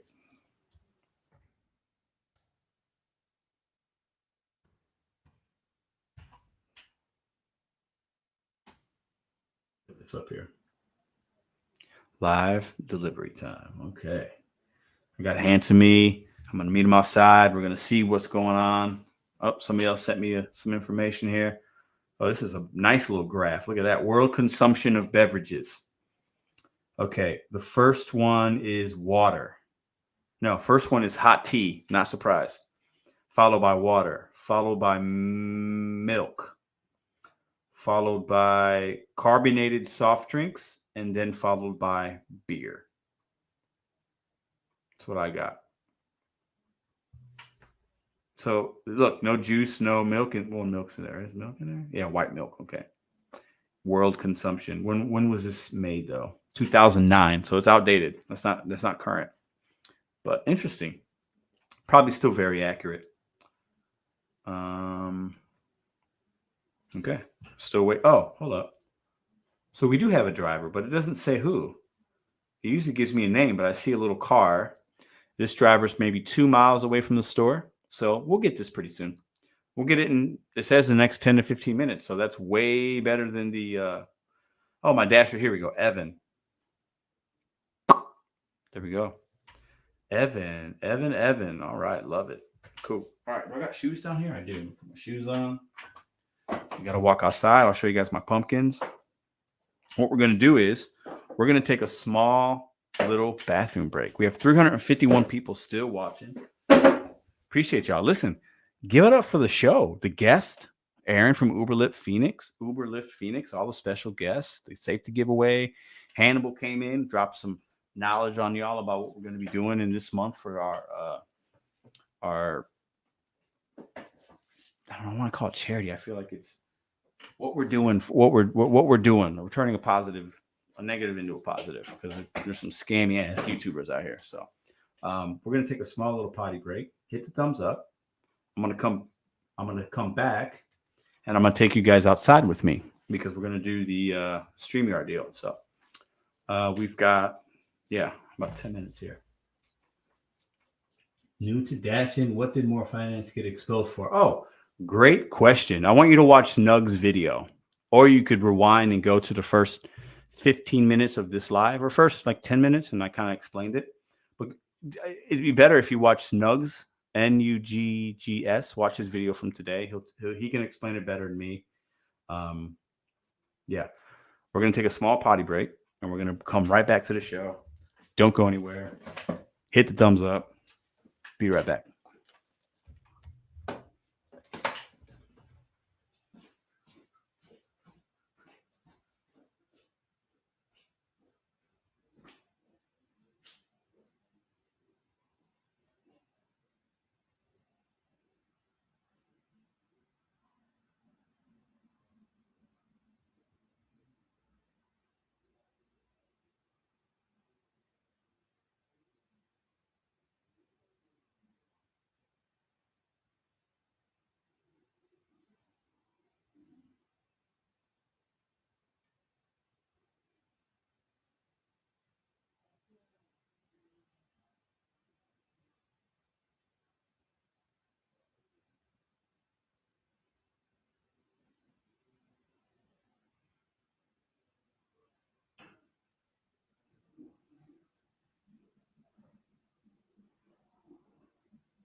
back. I lose anybody? All right. Oh, refreshing. What?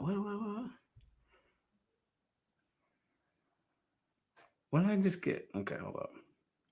Okay. All right. So I'm going to go ahead and we're going to go outside and wait for this driver. Okay. And let me go ahead and send myself. Hold on 1 second here if I can figure this out. Send myself the StreamYard link so we can do this together.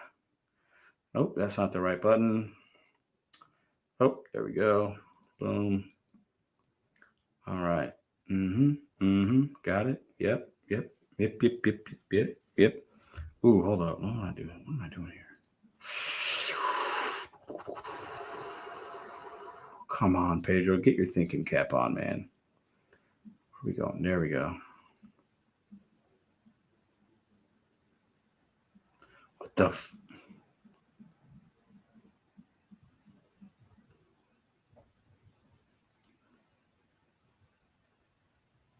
What is happening here? Am I doing this wrong? Why is it not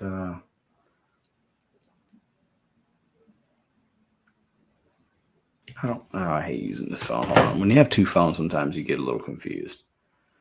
And okay, let's try this way. Hold up.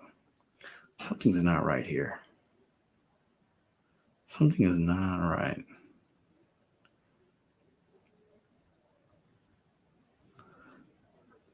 Let me try this here. Hold on. Let me see. What the fuck?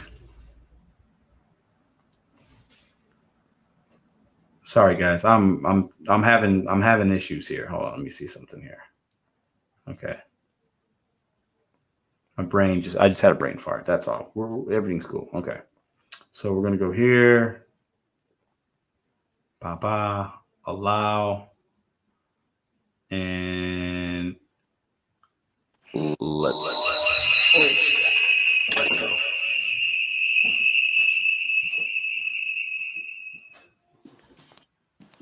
I think we're good. Okay, let me see. Let's see. What's up, y'all? All right, let me see here. Oh, I gotta take my other phone with me. Hold on. Gotta grab the other phone because the app's on it.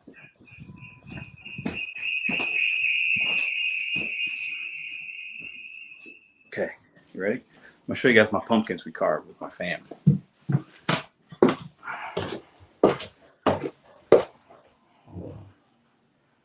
I got two phones. I got two. Picking up your order. We're gonna be here in 8 minutes.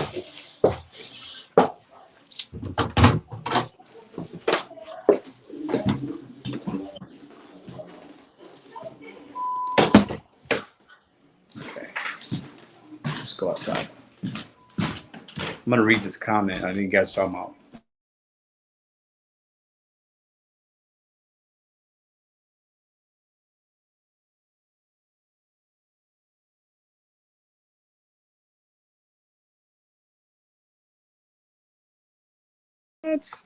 Are we good? Are we back? What's happening here? Anyways. Yeah, okay, we're good, right? So how do I switch this? Hold on. Oh, there we go. It's my pumpkins. How do I switch the camera on here? I hate technology. This sucks. Hold on. What the fuck? Where's my camera? How do I switch the camera? Anyways. Whatever. Here, that's the pumpkins right there. The little one, the lights went out, but I got the big one there. I think you guys can see it. It's the big pumpkin. Let me see. There we go. Yeah, you can see it, right? Yeah, there we go.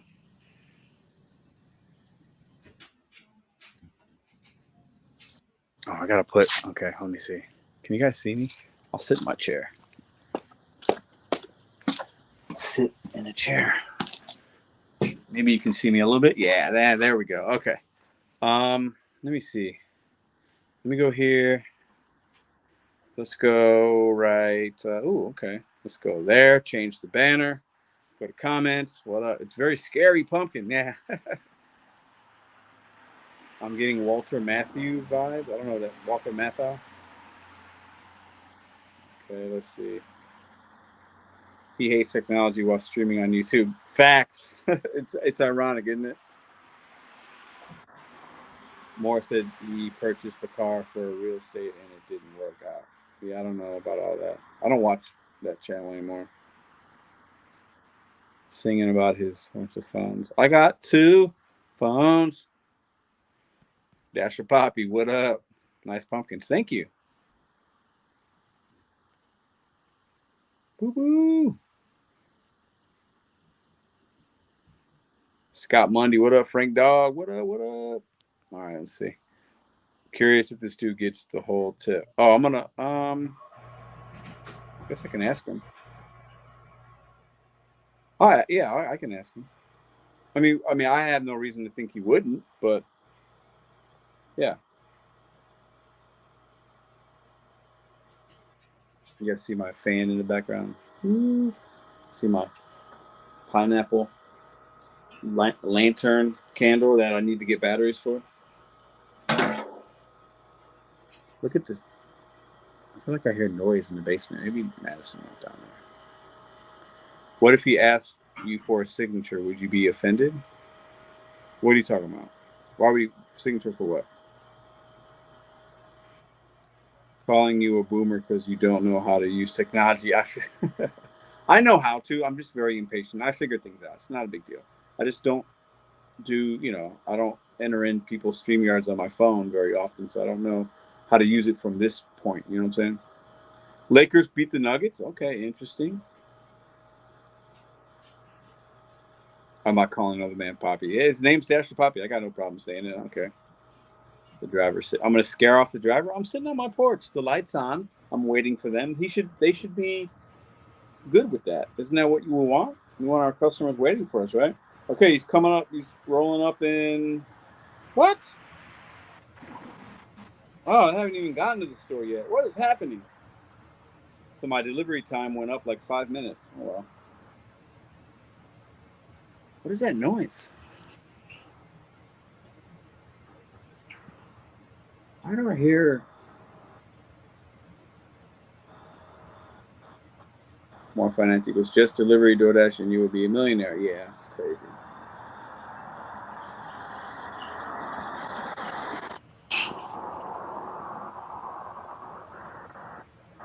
I feel like I hear something that's not right. Hold on.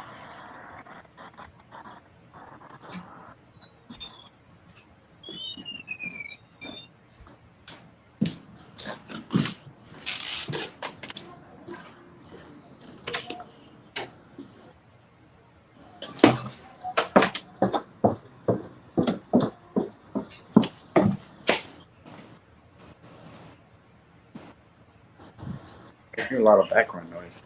Anyways. All right, let's go back up.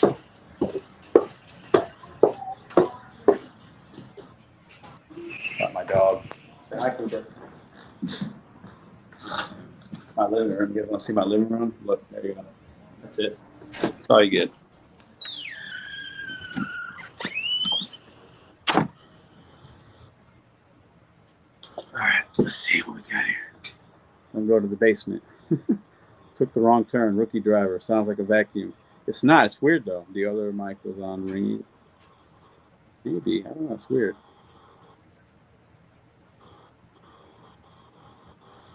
I called support. She did awesome. DoorDash followed the next day and let me know the customer. Okay. Ooh.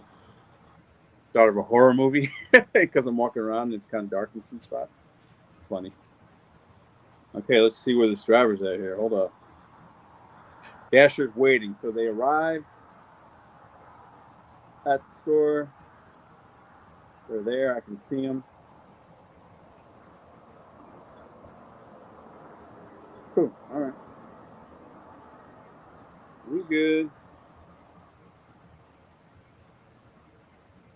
Sounds like a ghost. It could be a ghost. Do you guys believe in ghosts? Baltimore. I don't know what that means. I'm not usually scared when somebody's on their porch. Well, yeah. Well, I like your career page. With blessings. Thank you. Yeah, we got this house in May. No, March. I forget. It was, yeah. And girlfriend did a really good job at like decorating the inside. And we still have a lot of things we want to do. I did this yard work though. I'll show you guys. So we got, we got some things out here, little gourds and stuff. It's too dark probably. We got these pumpkins. But if you guys can see, I did all this. I put in these rocks and all this stuff in here and these bushes. I put in these 2 trees down here. I don't know if y'all can see that.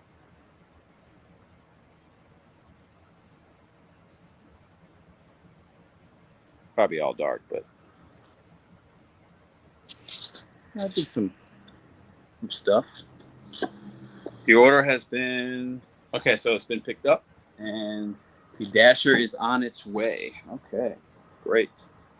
So let's take a look. We're going to get our food in literally 2 minutes, 2 to 3 minutes, because it's very close.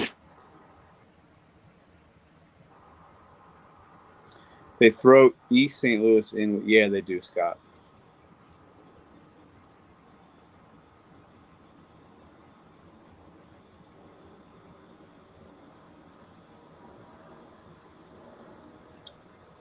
East St. Louis is no joke. Yeah, it is. Headlamp.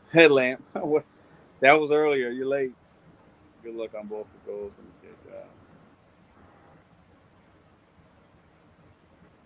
yeah, he was supposed to shave his head. Yeah, it's crazy. It's just watching Nugs' video. It's hilarious. There's a lot of really. Wait, hadn't the order been picked up? No, it hadn't been. There's a lot of people here that just do stuff for clicks and views. It's kind of crazy. Pedro, prove it. Driven for dinner. I love where I live. I love it. But St. Louis is weird because you got to understand certain parts aren't great and certain parts are good. I love it. I seen you running some stop signs on your last videos. Yes, I'm not proud of that. I ran a stop sign. I'm not proud of it. I owned up to it. I apologize. I was definitely distracted. He did to himself. We're going to ask him his payout. Margie. I don't know. There was no way he was shaving his head. Stop. Yeah.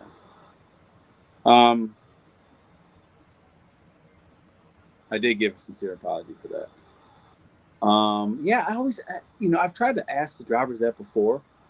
And like the one guy didn't speak great English. I was like, yeah, I tipped you on that. Can you tell me, I was trying to prove the hidden tip thing. I think it was on Uber. But yeah, I don't know. I feel like he will disappear for a bit and people will forget. Well, people forget, but it's just crazy, man. People will do anything for attention. It's kind of sad, actually, if you think about it. To have to it's really bad. Sad. I mean, I could make plenty of videos that would be very entertaining, talking about a handful of people, and some of you guys would love it. But it wouldn't really serve me any good in the long run because that's not what this channel's about. But it would definitely get some good views. But I don't, you can't fake the funk. It's always going to come back and get you. You have to just be yourself and be real. If you're faking things, it's always going to be exposed. It's going to come out. It's going to hurt your channel. It's going to hurt your pride.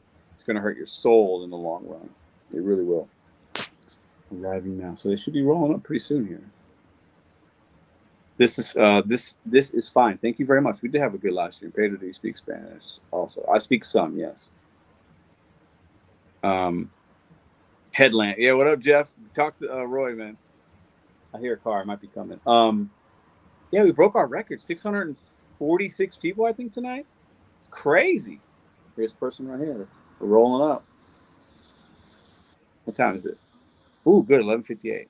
So we're going to wind up having a 3-hour live. Pedro make a vid doing a 12-hour shift for shifts and giggles.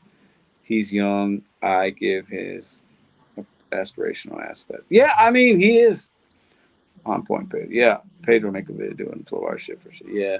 I mean, yeah, I definitely was, Hey, thanks, man. Howdy. How are you, brother? You're the guy. I'm the guy? Yeah. Oh, I'm live actually right now. How are you? You watch YouTube? Uh-huh. Oh, what's up, man? Hey. Oh, sorry, let me grab it. Yeah. How you been? What's up? I'll give you one of these. I Yeah. got the phone. Hell yeah. I'm live. You want to say what's up? Sure. What's your name, man? Hey, what's up? Evan. Yeah. Yeah. Some people thought that maybe he'll know you, man. Yeah. Out here Doordash. Yeah, man. I appreciate it. How long have you been doing it? Oh, since 2019. For a little while then. Yeah. Has it been busy tonight? No, it's been all right. Yeah. Yeah. Lately, it's just not been as good. Yeah. I know. It's the end of the month though too, so people got rant. You know what I'm saying? Like Right. it's weird, but do me a favor. These people are asking, so I tipped you $10 in the app. Can you confirm and see if DoorDash paid you the whole thing? Let's make sure. Yeah, let's make sure. We're doing it live, guys. Yep. Yeah, So he got $12.25. Good payout, not bad. Yeah, right? that's pretty good. Cool. Hey man, I appreciate you, brother. Hey, whenever I seen Pedro, I didn't even think I was gonna meet the DoorDash team. Oh, don't say that. Don't say that. Have a good night, man. Drive safe. Listen, you guys will never get that content on any other channel. Ever. Swag bag. Oh, I don't have any with me. That was pretty cool though. We met our man Evan. I do run into people on a weekly basis. Let's go ahead and let's go downstairs and wrap this up. But listen, I'm gonna flex a little bit here. Hold on, let me end this. Oh no.